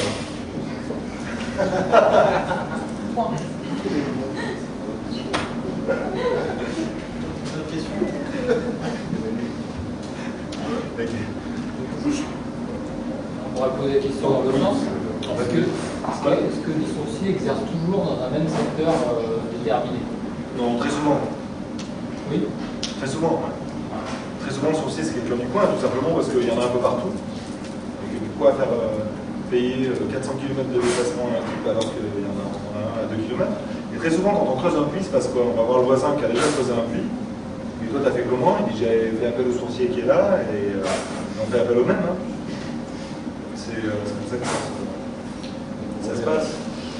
En fait, c'est pour corroborer un peu la thèse qu'ils ont une très bonne connaissance, peut-être à moitié inconscient, mais une excellente connaissance du terrain, de la géologie. Tout n'est pas inconscient. Quand je parlais de connaissances en hydrogéologie, c'est des bonnes connaissances en hydrogéologie. Très souvent, c'est des gens qui connaissent très très bien le cadastre. Quand je dis qu'ils connaissent très bien le cadastre, c'est des mecs qui vont aller mettre le nez sur le cadastre à la mairie, hein, et qui savent comment les terrains sont bornés, qui savent, voilà. Donc il y a une connaissance des sources, par exemple sur le cadastre, il y a les sources qui sont indiquées. Donc ils savent où sont les sources, ils savent où sont les résurgences de sources. Très souvent, il y a une très très bonne connaissance du terrain en fait. Et pourquoi pas? L'objectif finalement, c'est pas de creuser les sourciers pour la plupart des gens, c'est de creuser un puits. Donc, il y en a qui en vivent à 100%. Non, enfin très rarement. Très souvent, c'est des retraités, ou c'est des gens qui font ça comme ça. C'est des gens qui sont passés en ressources. Pardon? C'est des gens qui sont passés en ressources alors. Voilà. C'est des ressourciers. Mais en même temps, de plus en plus, dans toutes les zones. Alors j'ai trouvé ça sur le net en cherchant. Dans toutes les zones urbaines, dans la région de Montpellier, dans la région, il y a des associations qui se montent de sourciers avec tarifs, contrats, voilà. Et c'est assez cher. Hein. Alors c'est fonction de la zone, c'est enfin du déplacement en gros. Hein. Mais c'est de 150 à 400 euros. Hein.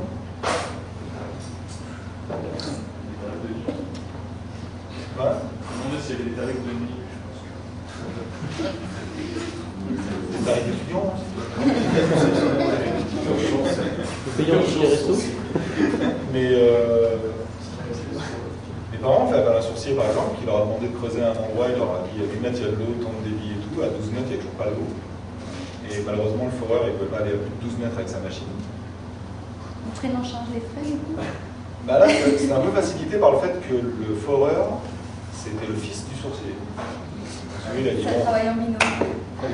Papa, je te propose que tu m'indiques ce point, parce que moi je pense que c'est là. Donc ils ont creusé, ils ont trouvé. Ça, c'est un truc qui est fréquent, qui se dit pas. Mais très souvent, quand on creuse un puits, il y a le sourcier, et puis il y a la société de forage, hein, enfin, la personne qui est le puisatier, disons, qui vient faire le puits.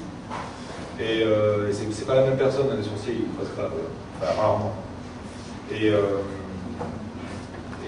très souvent, les puisatiers qui ont aussi une très très bonne, les gens qui font le forage ont aussi une très très bonne connaissance du terrain, et qui sont séparés très souvent des gens locaux, d'expérience savent où il y a de l'eau, et quand ils s'aperçoivent que le sourcier s'est planté complètement, ils vont le voir et ils disent ça serait bien que tu indiques là, parce que c'est là qu'il y a l'eau. J'ai posé chez le voisin, elle était là, elle était là, je pense que c'est là. Et les sourciers disent bon, et puis ils se mettent d'accord. C'est vrai que ça se fait très très. Donc tes parents, ils ont un fils hydrogéologue et ils ont appelé un sourcier. Non, un cousin, hydrogéologue. Et le cousin, il habite Pôle. Et eux, ils sont à la droite. Donc ils ont appelé un sourcier. Le cousin habite Pôle, le sourcier, on n'a pas eu. Mon père m'a dit bon, je t'ai dit ça, tu vas gueuler. Non, je gueule pas. Alors, par contre, c'est vrai, quand ils m'ont monté le trou, en plus le trou s'est effondré, tu sais. Donc ils avaient fait un trou, je sais pas, qui devait faire 2,50 m de diamètre, à la fin c'était une caverne de 12 mètres, tu vois. Il fallait coucher dedans. Et là j'avoue, je me suis un peu marré. Je me suis retrouvé au pied du truc, je dis bon. Ils ont un puits maintenant ou pas? Ouais. Ils ont une mare. Je leur ai dit, j'espère que vous la racontez, parce que très souvent, le problème c'est ça aussi, c'est que les gens disent, bah, j'ai fait venir le sourcier, voilà, mon puits est là, si tu veux. Et puis quand c'est un échec comme ça, ils ne racontent pas, quoi. Ils racontent pas. Bah, ils ont fait venir le sourcier, et puis là, ils sont pas obligés de raconter. Non, voilà. Et la vente, je l'ai, du coup tout le monde se dit, bah, ça marche à tous les coups. Alors tu parles avec un sourcier, il ne dira jamais, je tombe à tous les coups, évidemment. Avec ses clients, il faut le payer même s'il ne trouve pas? Non, ça se négocie. Non, mais c'est leur business, quoi. Souvent, c'est gratuit dans les villages. Après, si tu sais où il habite, il y a vraiment négocié. En fait, le puits se creuse. Il y a un hydrogéologue par rapport à un sourcier, les tarifs sont. C'est 10 fois plus cher. Je ne connais pas les tarifs. C'est juste pour ça. Je pense que ça doit être plus cher. Pour revenir sur ce que disait Yves Rocard, à un moment donné, il fait voilà, c'est bien suivi. Alors, il dit en fait, c'est le sourcier, il sent par rapport à des capteurs, non en particulier sous le pied, etc. A priori, c'est-à-dire que les capteurs existent sur chaque être humain. Qu'est-ce qu'il raconte? Je ne sais pas. Parce que dans ces cas-là, pourquoi il y aurait des sourciers différents? Et comment certains déterminent le sourcier si on a tous les mêmes capteurs? C'est-à-dire que. Et après, souvent, on a une expérience, comme nous a raconté Thomas, qui dit voilà, Moi, j'ai pris le truc et effectivement, j'ai senti le moment de pourquoi on est capable de sourcier et sachant ça, a priori, parce que c'est la sommité en termes de sourcier, pourquoi il y a des mecs qui se montent en association avec des tarifs, c'est débile, puisque nous, on peut le faire aussi. Voilà. Alors, d'après Evoca, il y a à peu près 3/4 de la population française qui est sensible, qui a des capteurs sensibles au champ magnétique et qui peuvent avoir plus ou moins donc des habilités de sourcier. Et donc, il explique en noir sur blanc que ceci est créé par des petits cristaux de magnétite qu'il y a dans les articulations et sur les artères sourcilières et aux genoux et sous-pieds.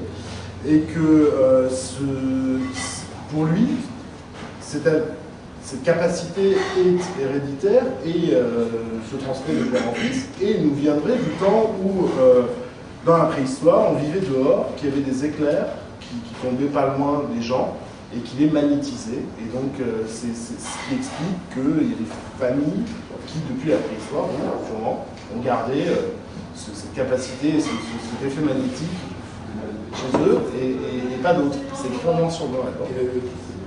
Et pour tester si, par exemple, t'es sensible du côté gauche ou du côté droit des arcades sourcilières, il dit il suffit de prendre une pendule dans la main et de se mettre une clé ou une petite bobine ou un élément sur l'arcade sourcilière et de voir si ça tourne bien ou non. Henri Brock a répété cette expérience avec une mie de pain, ça marche bien aussi en fait. C'est 85% de la population française, 65. 43 sur. Il n'y a pas de chiffre précis parce qu'il dit 3 personnes sur 4. Oui, 75, on est 3 quarts, c'est-à-dire qu'il y a beaucoup de gens qui ont fait la foule après le soir. Ça fait très peu de sourcils par rapport aux gens qui sont aptes. Mais lui, à côté des mammouths pour chasser, ça fait l'excellent paratonnerre. Ah, ça se trouve, ils se reproduisent plus, c'est plus facile. Non, mais c'est qu'après, comme n'importe quelle capacité, ça se travaille.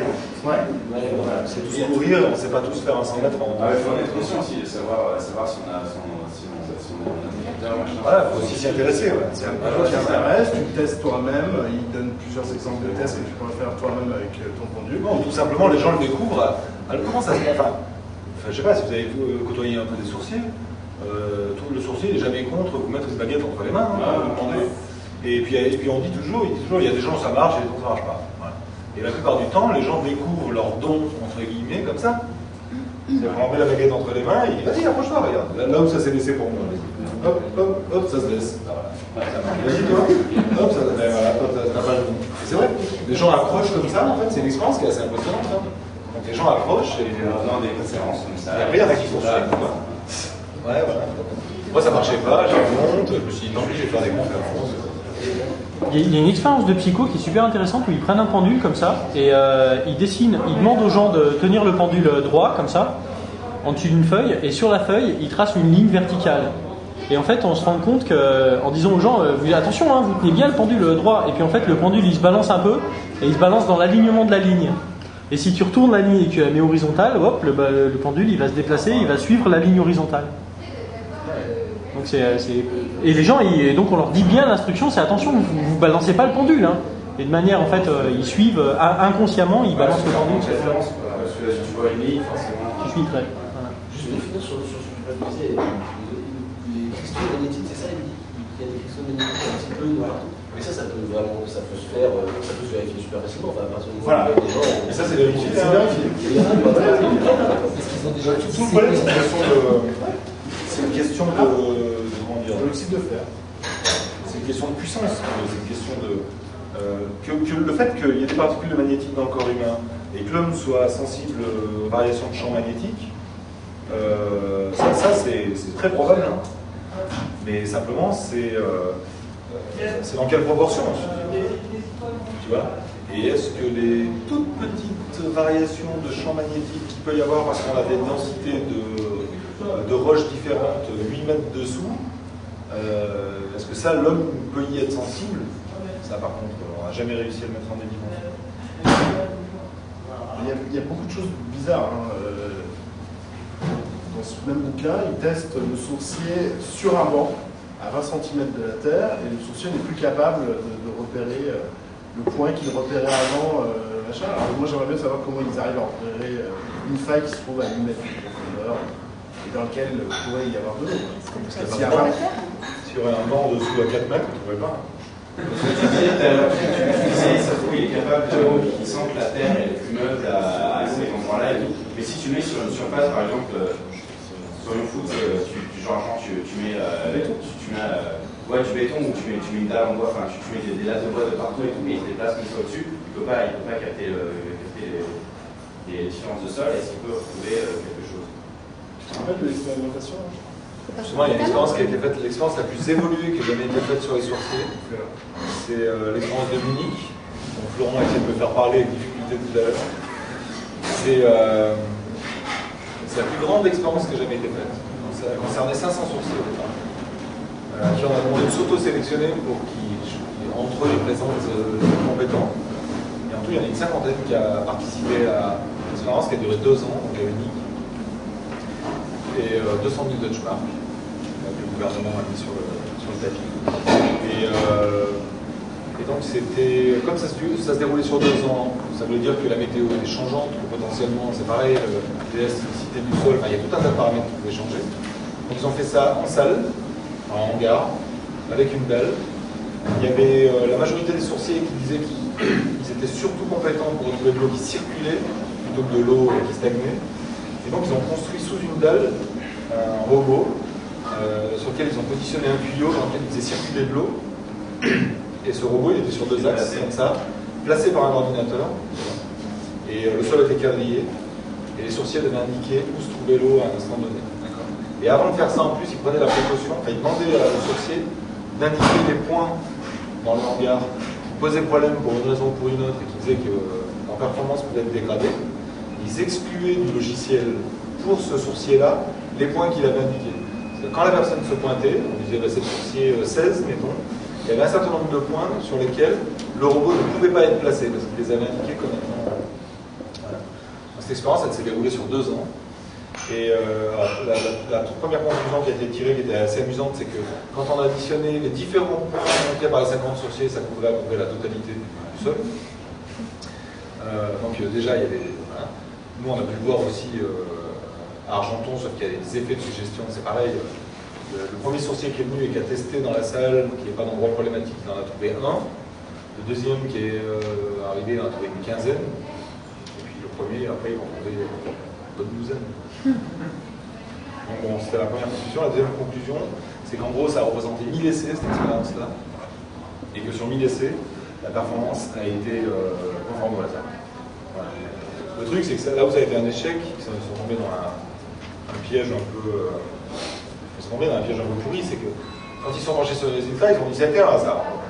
Enfin, la performance globale sur l'ensemble des essais, elle est comparable à ce que pourrait donner le hasard. Mais, quand on prend les sorciers, les uns après les autres, il y en a quand même qui obtiennent un résultat extraordinaire. Voilà. Et le truc, c'est qu'avec 50 sorciers sur 1000 essais, c'est normal qu'il y en ait certains qui aient un truc extraordinaire. Alors, eux, dans leur conclusion, n'ont pas exclu l'hypothèse que ces sorciers-là soient compétents, ou plus compétents que les autres. Et le résultat, c'est qu'après 2 ans et 200 000 Deutschmark, les sceptiques ont dit victoire, regardez, il n'y a rien sur 1000 essais, pas plus que le hasard. Les sorciers ont dit victoire, regardez, bon d'accord, il y avait 6 sorciers qui étaient bons sur 50, mais qu'est-ce qu'ils étaient bons? Et vont mettre tout le monde d'accord. Alors donc c'est amusant, il y a eu une polémique qui s'est créée, qui a duré plusieurs semaines. Et c'est un étudiant américain qui a mis tout le monde d'accord.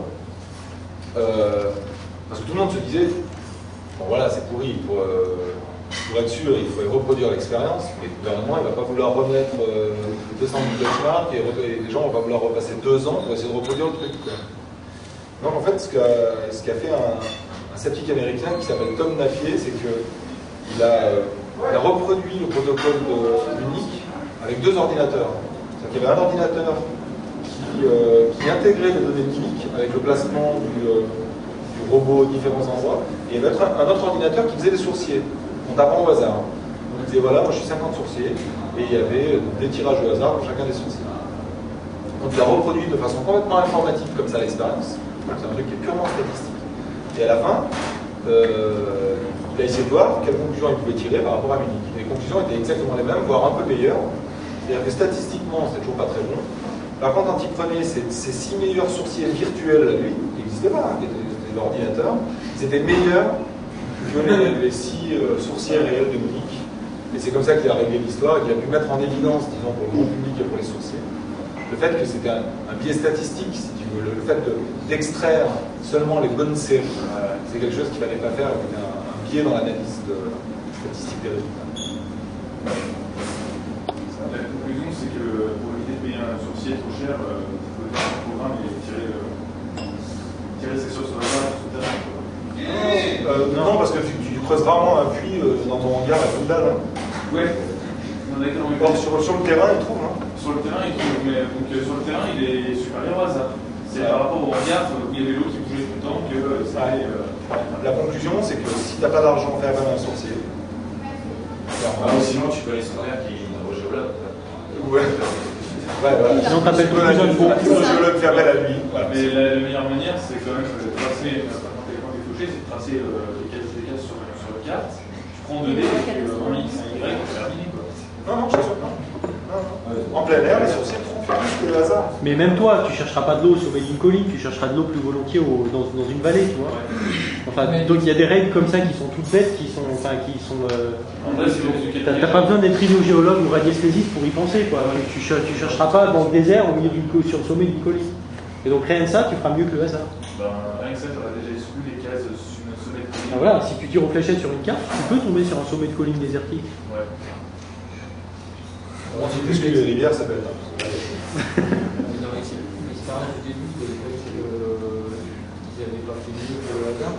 Quoi? Pour l'expérience de l'Australie. L'Australie, ils sont sûrement mieux que le hasard. Par rapport au truc qui a été engagé pour le target. Ah, d'accord. C'est mieux que la probabilité, quoi. Non, bah oui, effectivement, étant donné que les paramètres environnementaux étaient suivis, c'est pas du tout le paramètre. C'est pas comparable à une expérience qu'on fait en environnement. C'est comment vous avez exclu les paramètres environnementaux. On a fait ça dans une salle, l'élément Poltergeist était sous des cloches en papier. Ah, d'accord. Donc il n'y avait pas de. Ouais, on avait essayé d'enlever justement tous les biais environnementaux, etc. C'est un peu différent, c'était pas de l'eau qu'on cherchait, c'était un objet dans une boîte. On s'est simplement assuré que le sol, si tu veux, qu'il n'y avait rien dans le sol qui perturbait, quoi. C'est un terrain neutre en fait. Alors en fait, c'est eux qui ont décidé certains endroits qu'il ne fallait pas placer les objets, parce que ça pouvait perturber leur signal. Donc il y a tout un tas de zones comme ça qu'on a éliminé en fait, des endroits où on pouvait les placer. Donc on avait pris soin de ça. Et ça a été confirmé par le test en blanc d'ailleurs. On a fait un test en blanc pour vérifier qu'ils avaient bien un signal et que ce n'était pas perturbé pour autre chose. En mettant l'élément Poltergeist, ils sentaient bien que ça faisait le même niveau de police. On mettait autre chose, un métal neutre, et ils sentaient bien que c'était. Donc grâce à ça, on a pu savoir qu'il y avait des zones où il ne fallait pas les mettre, il fallait les mettre. Il y a une question là-bas. Est-ce que les sourciers, dans l'expérience de la vôtre ou celle de Munich, ils expriment leur échec dû à une présence de gens qui sont sceptiques? Et qu'est-ce que vous avez répondu? Dans notre cas, en fait, on leur a posé la question, savoir si ça pouvait influer sur leur performance, s'il y avait des gens autour ou s'il y avait une caméra ou ce genre de choses. Et volontiers, ils nous ont dit qu'il n'y avait aucun problème de ce côté. Encore une fois, le test en blanc, c'était en notre présence. Donc ça confirmait que ça n'influait pas sur la performance. Quand il n'y avait pas encore de double aveugle, ils trouvaient bien leur signal, ça correspondait bien à ce qu'ils évoquaient. Donc jamais ils disent du fait qu'il y a une présence de gens qui ne croient pas. Voilà, ce phénomène-là, les taux de réussite sont réduits. Non, pas du tout. Non, la prise de précaution d'abord. Dans un questionnaire, on va leur demander quels sont les paramètres, quelconques, qui peuvent dégrader votre performance, qui peuvent amoindrir votre performance. Donc, les personnes ont répondu la présence de gens qui rigolent à côté, ou la présence de personnes sceptiques, ou la présence de. Il y en a qui nous a demandé le silence absolu. Il faut pouvoir se concentrer. Et voilà. Ensuite, effectivement, dans les tests en blanc, un test en blanc, c'est quoi? On a deux boîtes. Le sourcier sait où se trouve l'échantillon. D'accord? Il y a un leurre et puis l'échantillon. Il sait que l'échantillon est là. Et il vérifie avec son pendule qu'il ressent bien le signal, que le pendule tourne correctement au-dessus du. Vous savez que ça me permet de vérifier ça. Quoi? Ça, c'est persuasion, quoi. C'est l'auto-persuasion. Non, enfin, nous, l'objectif, c'est qu'il travaille comme il a l'habitude de travailler. Il sait où est l'échantillon, simplement on le met dans la boîte pour être sûr que la boîte n'influe pas sur le truc, si tu veux, que la performance va pas être amoindrie du fait qu'il y ait une boîte. C'est sur le sol là où il va bosser, donc pour être sûr que le sol n'influe pas, et notamment que le fait qu'on soit autour n'influe pas. Donc on est là, puis on regarde faire le test en blanc. Et si, il aurait très bien pu dire, excusez-moi, je suis de son négatif, toi, vous sortez, tu vois. Il n'y en a aucun qui dit ça. Non, quelque chose d'important aussi, c'est qu'on leur a fait confirmer que tout s'était bien passé à la fin. Une fois l'expérience finie, que tout était cacheté, les résultats avant de dépouiller, on a discuté avec eux pour savoir si tout s'était bien fait dans leurs normes, etc., que ça s'était bien passé. Ils ont confirmé, on a des films, que tout s'était bien passé, c'était nickel, c'était super sérieux, ils étaient bien heureux d'avoir fait une expérience aussi sérieuse. Et a priori, il n'y avait aucun problème pour que leurs résultats soient à l'intérieur de l'expérience. Est-ce qu'il y a eu des investigations avec les phénomènes thermiques? Parce que parfois, le magnétisme, on prend jamais en compte les phénomènes thermiques. Moi, j'ai travaillé dans un laboratoire d'électromagnétisme, on retrouve les gens sous la neige par le thermique dans des longueurs d'onde qui sont des longueurs d'onde radioélectriques. Donc, mon propos, c'est de dire que de toute façon, il y a des tas de choses à des différentes températures sous le sol et que le spectre radioélectrique qui est produit par tout ça est déjà très varié. Et on peut le retrouver avec un radiomètre directement à la Terre, on est capable de voir en dessous. Donc, parce qu'on a du thermique, une grande sensibilité. Donc ça fait partie des paramètres qui sont à mettre avec le magnétisme. Ah, ça fait parce partie que nous, on fait une fluence de capteur, en fait. Il serait intéressant de le vérifier. Alors encore une fois, c'est... Toute l'expérience sur le rayonnement thermique et la détection des victimes, c'est un LCR. Alors après, c'est pareil, qu'on soit sensible aux variations de température, il n'y a aucun doute. Après, si c'est une toute petite variation de température à 8 mètres, oui, mais sous la Terre. Non, mais sur tout le spectre. C'est-à-dire depuis les grandes ondes avec la courbe de rayonnement du corps noir de Planck. Pour une température quelconque, on a tout le spectre qui rayonne. Oui, bien sûr. Donc, ça, c'est une autre richesse, encore plus riche que le magnétisme. C'est quelque chose qu'on pourrait effectivement tester. Ouais. À ma connaissance, il n'y a pas de théorie basée là-dessus. Enfin, je n'ai pas entendu. C'est quelque chose qui pourrait être testé. Alors, je ne sais pas, je ne connais pas très bien le. Je ne sais pas si vous savez, vous, quels sont les instruments utilisés par les hydrogéologues. Ça rentre par exemple en ligne de. Ils font des systèmes comme ça qui sont portables, qui sont à base de. Ils font une sorte de grosse boucle avec un câble, et ils viennent avec. Visiblement, ils font un courant qui est assez important pour arriver à balancer une sorte de pulse, en fait, un Dirac de courant dans la boucle. La boucle induit un champ qui va se refléter en fait sur les différentes parties, sur les différentes strates géophysiques du sol, et qui en se réfléchissant, ils ont une machine derrière qui vient analyser, un peu comme un sonar si tu veux, le fait dans l'eau.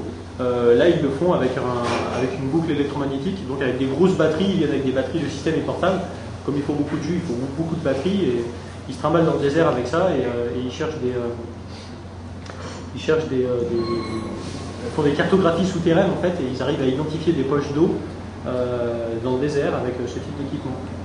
Et il y a des articles scientifiques là-dessus. Ça c'est sur l'électromagnétique et sur le thermique, il n'y a rien de... Sur le thermique, non, je sais pas, ça c'est électromagnétique ça. Pardon, c'est pareil.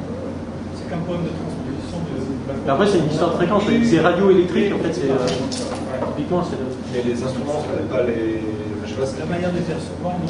Par contre, les zones du spectre, on peut les percevoir avec ces monsieur, c'est probablement par rapport à un Dirac, on va aller à un spectre très large. Et là, c'est la réflexion. Parce que là, c'est le rayonnement pur. Peut-être que les gars, ils sont. Nous, c'est un peut-être. C'est intéressant. Les zones sismiques, mais à ce moment-là, pourquoi parce que moi, j'ai eu un copain qui était géologue. C'est donc il parle du réseau d'or. Il essayait de me dire, essayer de savoir d'où ça vient. Je me disais, ça peut être ça, ça peut être ça. J'ai jamais pu formaliser un petit peu ce qu'il me racontait. Par contre, c'était intéressant. Visiblement, il avait un problème, il sentait quelque chose, ce gars-là. C'était très étrange. Et qu'est-ce qui... Alors, à part la seconde hypothèse de Rocard qui parle de densité de roche, en fait que c'est la même chose au niveau... dans le spectre correspondant au thermique, peut-être aussi la densité, ça fait des variations. c'est plus facile de voir un problème de transmission dans un diélectrique, de transmission dans un matériau magnétique ou paramagnétique. Parce que le paramagnétisme est très faible. Parce que le phénomène diélectrique est très important. Et si c'était véritablement l'eau qui était ressentie, pourquoi dans des conditions comme celle de minuit, quand on a un tuyau avec de l'eau qui passe sous une dalle, là ça devrait être sous une dalle de béton, disons que là, justement ça devrait être relativement stable. Peut-être que ça vous lance, peut-être que c'est les paramètres de la nature qui ne sont pas l'eau. Ah, c'est clair. Au sens où l'eau, si elle passe à un endroit, c'est qu'il y a des paramètres naturels qui sont là. C'est ça, mais ça c'est la deuxième hypothèse de Rocard, c'est-à-dire que c'est pas l'eau, c'était de façon indirecte que l'eau était détectée. C'est pas l'eau qui était détectée, c'était les failles, c'était les différences de densité donc, géologique. Donc c'est les conditions qui habituellement permettent d'avoir une présence d'eau. Mais dans l'hypothèse de Rocard, par exemple, un sourcier aurait tout à fait pu indiquer, d'ailleurs son hypothèse ça expliquerait un certain nombre d'échecs, un sourcier indique un point où il y a effectivement une rupture au niveau géologique. On creuse, on ne trouve pas d'eau, mais c'est parce que c'est la rupture à laquelle il est sensible et pas forcément la présence d'eau. Même si, en moyenne, quand on a ce type de faille, de différence de couches au niveau géologique, on trouve de l'eau. Ça, cette théorie, il a vu sur une source particulière où il a fait la carte magnétique du terrain et juste à peu près 2 mètres en amont de la source, il y a un creux dans le champ magnétique environnement. Là, il y a corrélation entre un creux dans le champ magnétique qu'il a réussi à mesurer et la présence de la source. Mais est-ce que c'est vrai pour toutes les sources? Pas sûr. Pour le temps de Munich, un béton, c'est un béton armé, tout simplement. L'origine qui avait Faraday, ça peut être une logique comme ça. Comme ici. Moi, ce qui me surprend, c'est que. Je dis que c'est un peu normal parce que beaucoup de gens qui peuvent avoir des choses complètement spirituelles, je dirais, qui personnellement ne sont pas réelles. Mais je trouve qu'on est toujours à s'intéresser à pourquoi ça n'existe pas. Enfin, en tout cas, qu'il y a des choses qui sont fausses. Alors que je trouverais plus enrichissant d'aller essayer de comprendre pourquoi, effectivement, c'est des associés ou c'est anesthésie. Quand ils réussissent, pourquoi ils réussissent. Et à la limite, s'il faut qu'il y ait des parents qui soient là, la grand-mère ou l'horloge de la famille, on serait n'importe quoi. Si même ça marche avec ça, feu. Allons-y et cherchons pourquoi ça marche. Ce soir, on se place d'un point de vue utilitariste, le but c'est de trouver de l'eau, et dans ce cas-là, je suis d'accord. Il faut mettre tout, le but c'est de trouver de l'eau, il faut trouver de l'eau. Quand le but c'est de chercher à comprendre le phénomène, on est obligé d'être dans un truc un peu contrôlé, c'est-à-dire on est obligé de contrôler un peu les paramètres, sinon on ne sait pas du tout ce qu'on est en train d'observer. Ce que je veux dire, c'est que si, pour que ça fonctionne, il faut qu'il n'y ait aucun paramètre qui soit contrôlé, on n'apprendra jamais rien. On sera là et on se dira bon, ça fonctionne. J'ai l'impression que l'attitude d'esprit, elle est j'élimine les paramètres plus que je les renforce, par exemple. Non, on va dire, je pense que ça va marcher et je me dis, tiens, c'est très important ce qu'a dit Nicolas. Notre premier réflexe, c'était quoi? C'était de discuter avec les radiesthésistes et de leur faire un questionnaire en leur disant qu'est-ce qu'il vous faut absolument pour être le plus efficace possible? Qu'est-ce qu'il ne vous faut surtout pas sous peine de dégrader votre performance? Notre première discussion, c'est ça, c'est les mettre, avoir un protocole dans des conditions les plus le mieux possible, tout en étant le plus proche possible de leur pratique. Donc le truc, c'est vraiment ça. Si nous avait dit, moi, quelqu'un qui est sceptique autour de moi, ça ne fonctionne pas, à ce moment-là, on aurait mis une caméra. Il y a une idée qu'on peut émettre, c'est que le simple fait de les remettre en question peut peut-être faire perdre leur capacité. C'est moins la perte habituelle. Il y a une limite à ça. Il y a aussi une limite qui est de dire le simple fait de vouloir comprendre le phénomène fait que le phénomène ne se produit plus. Mais dans ce cas-là, après, on sort. Mais pourquoi pas? Non, mais je ne sais pas, parce qu'il faut y avoir des méthodes pour dire on les accompagne pendant un an. Je sais que financement, c'est difficile. Hein. Bon, on les accompagne pendant un an, on les suit et on analyse leur réussite. Enfin, je sais pas, oui, mais alors on analyse leur réussite, encore une fois.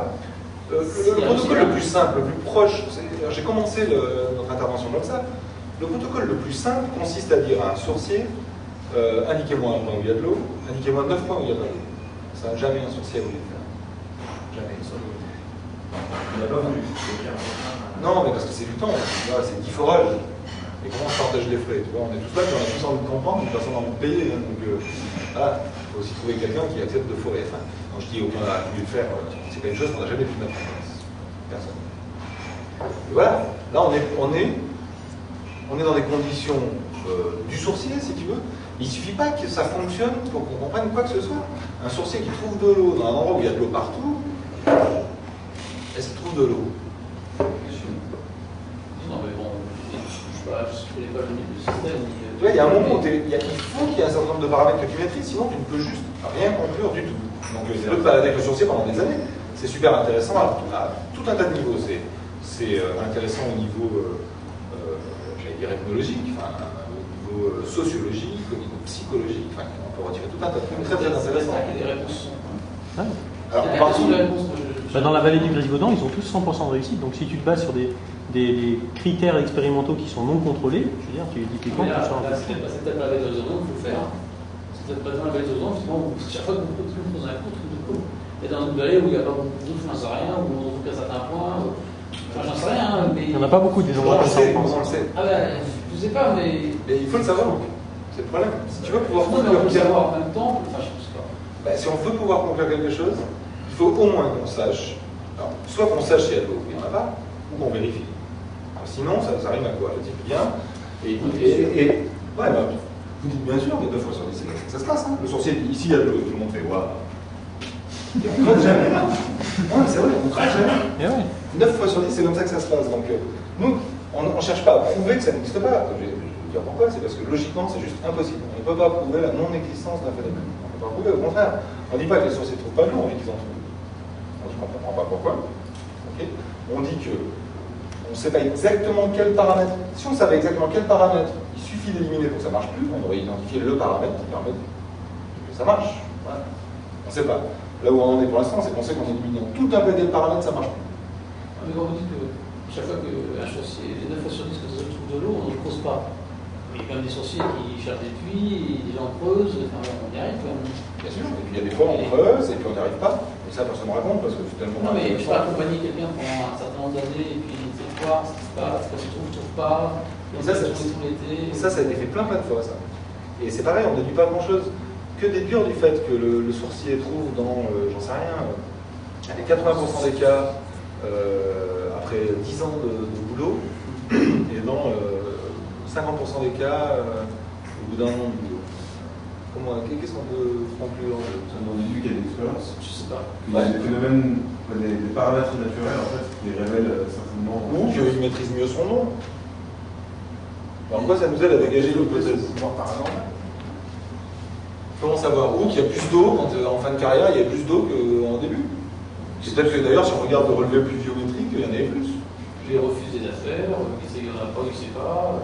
Mais on peut donner n'importe quoi. Ah ouais, c'est ça le truc, c'est que c'est. Mais contrôler tout ça. Alors nous, notre expérience sur la meilleure façon de trouver pourquoi. Voilà, ça je suis d'accord. C'est ce qu'on essaie de faire. Simplement, on essaie d'être dans les meilleures conditions possibles pour qu'il se produise quelque chose, sans que la rigueur du protocole soit affectée. C'est tout. Le seul truc, c'est que il faut que ce soit rigoureux. Il faut qu'on puisse conclure au bout du compte. C'est tout. Après le reste, on essaie vraiment de coller le plus possible. Enfin, il faut voir jusqu'où on a été. Enfin, dans l'anesthésiste, il y en avait une qui nous dit bon, il me faut de l'eau sucrée pour mon être. Bon, ou de la limonade. Et ben, on allait acheter une bouteille de limonade, on l'a posée, voilà, il a fait dans un truc. On allait très très loin dans le truc. Et ils étaient vraiment enthousiastes quoi, à la sortie du truc. Ils ont dit moi, je vais vous dire franchement, 1, j'étais à 100%, 2, j'ai jamais hésité. Alors, si le résultat est négatif, bon, bah, c'est que voilà, je remettrai ma pratique, pas la théorie, mais la pratique en question. J'essaierai de trouver une pratique qui fonctionne mieux. Mais franchement, là, j'ai pas eu d'hésitation. Voilà. Et puis on est face au type, on dépouille et il a trouvé 4 fois sur 32, et le mec, ils ne comprennent pas. Je veux dire, et alors c'est terrible parce qu'en plus, au plus on est proche de leur pratique. Et au plus le résultat n'est pas discutable. Et plus c'est difficile pour eux. C'est difficile à vivre pour eux. Parce qu'ils ne peuvent pas dire oui, non, mais là, on est vachement éloigné de ma façon de travailler d'habitude, donc ça explique que. Non. Et du coup, ils finissent par se remettre en question eux, et c'est d'autant plus difficile à vivre pour nous et pour eux. c'est... Ce service qui sont plein de monde, apparemment, je ne sais pas comment il s'appelle. Jean-Luc Rosier. Est-ce que on peut penser qu'il est plus motivé par la recherche d'une personne que par vraiment l'expérience? Quoi qu'il ait comme potentiel, hein. Ça c'est certain.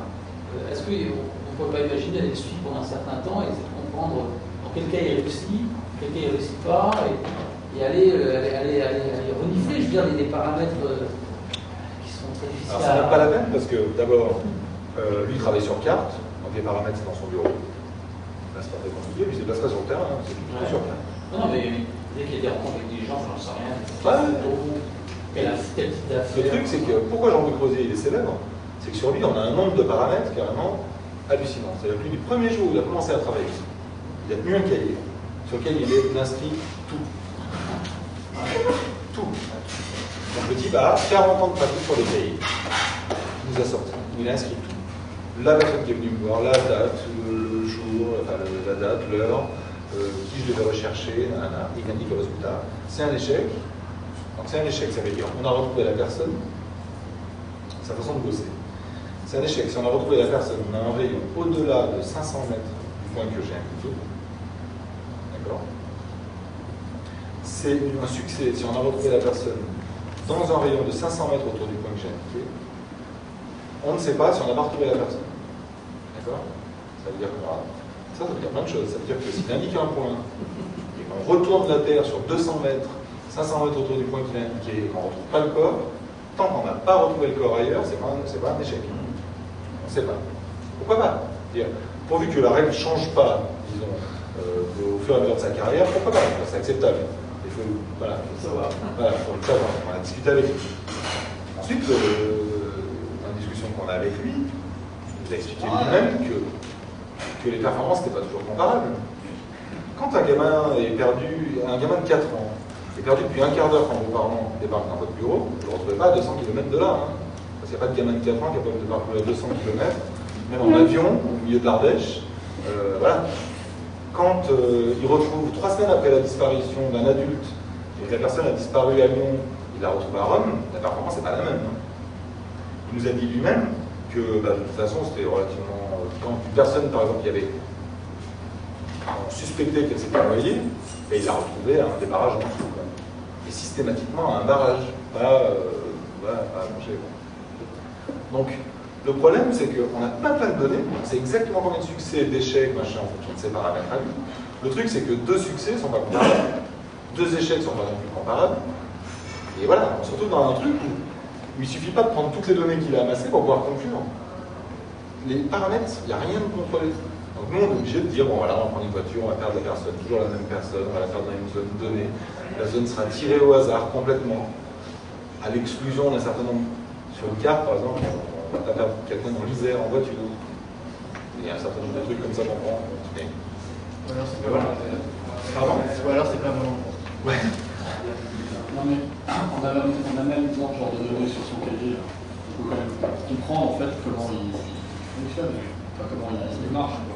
Comment il va retrouver quelqu'un dans un barrage et pas au sommet d'une montagne s'il s'est noyé, comment il va... Je vais répondre à ta question, mais il y avait une question là. Non? Donc, ça peut apporter des éléments intéressants pour savoir comment lui fonctionne. Sans dire qu'il a un nom ou quoi que ce soit. Enfin, et c'est pareil pour les sourciers, je pense, effectivement. Je suis d'accord qu'on n'a pas fait dans un garage. Oui et non, on pourrait compter le nombre de fois où il a retrouvé des gens à un barrage. Je sais pas si on peut imaginer comme variable ce qu'on pourrait construire, mais il y a peut-être quand même une analyse, c'est peut-être moins rigoureux et moins simple à mener qu'un vrai protocole bien carré, mais ça peut peut-être apporter quelques indices. Mais alors ça, c'est... Le problème, c'est que c'est toujours contestable. Oui, les paramètres qu'on va prendre en compte sont les nôtres, et eux en ont d'autres que... Alors, vous n'avez peut-être rien trouvé.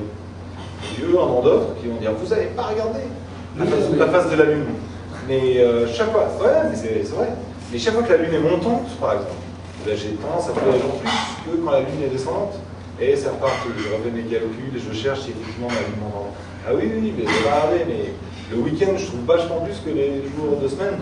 Et c'est parti, je me fais les week-ends. Et les années bissextiles. D'accord, mais comment après, on commence aussi aussi à se faire une opinion. Enfin, je veux dire, c'est peut-être plus intéressant pour les sceptiques et eux se faire leur opinion. Plutôt que de démontrer quelque chose, mais ça peut peut-être apporter un intuition, je sais pas. Le problème, c'est que si on le fait selon des paramètres qui sont les nôtres, en se disant oui, bon, le reste, c'est un petit peu olé olé, les gens nous disent, ben voilà, vous n'êtes pas ouvert, regardez, de toute façon, vous partez avec un a priori. Oui, d'accord, on peut implémenter quelques-uns de ces commentaires, c'est le dixième, peut-être s'arrêter, quoi, mais. C'est ce qu'on fait, enfin, c'est ce qu'on fait. Quand on a une discussion avec Jean-Luc Rosier, c'est typiquement le type de question qu'on lui pose, c'est-à-dire, est-ce que vous ne pensez pas qu'il y a des performances qui sont... Est-ce que les performances sont vraiment comparables? En fait, il nous a dit non. En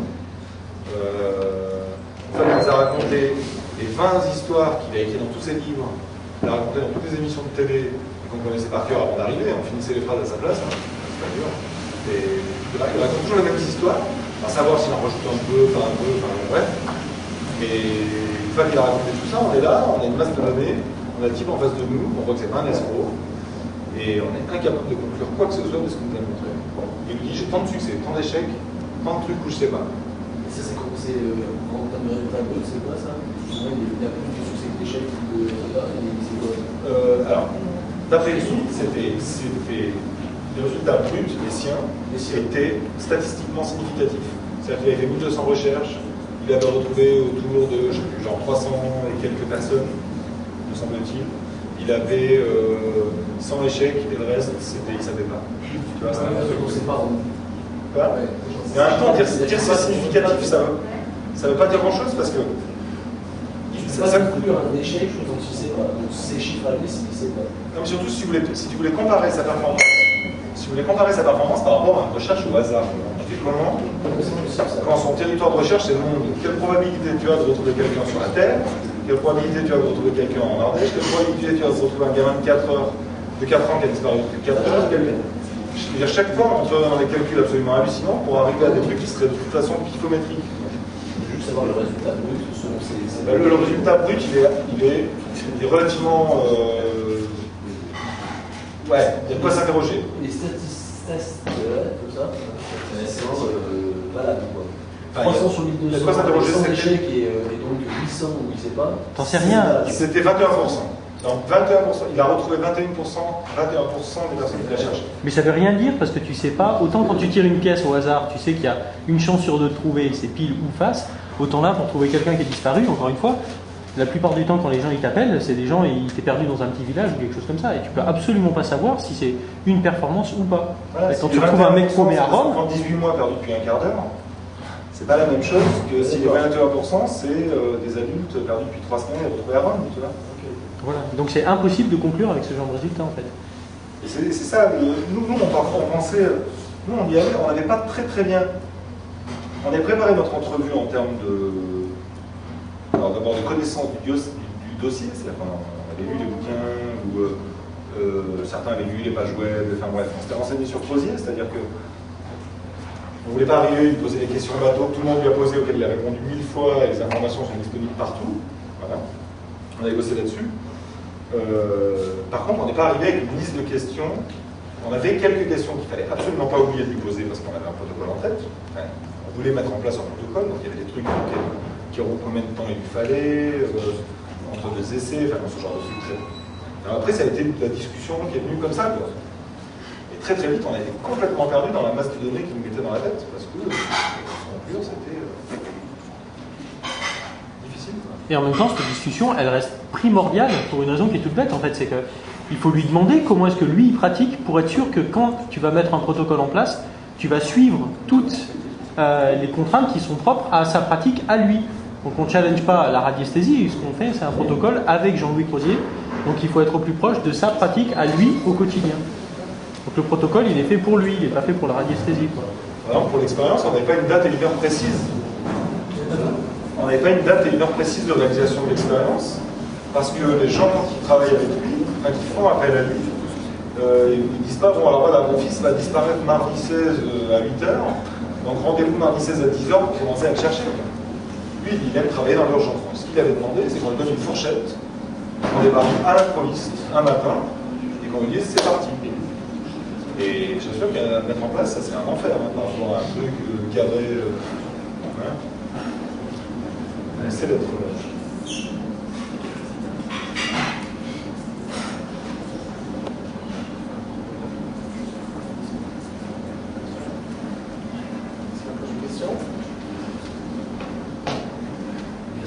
Bon retour, je vais à la mission. Je suis merci bien. Eh bien écoutez, merci beaucoup de votre présence. Merci. À une prochaine fois. On va pouvoir voir nos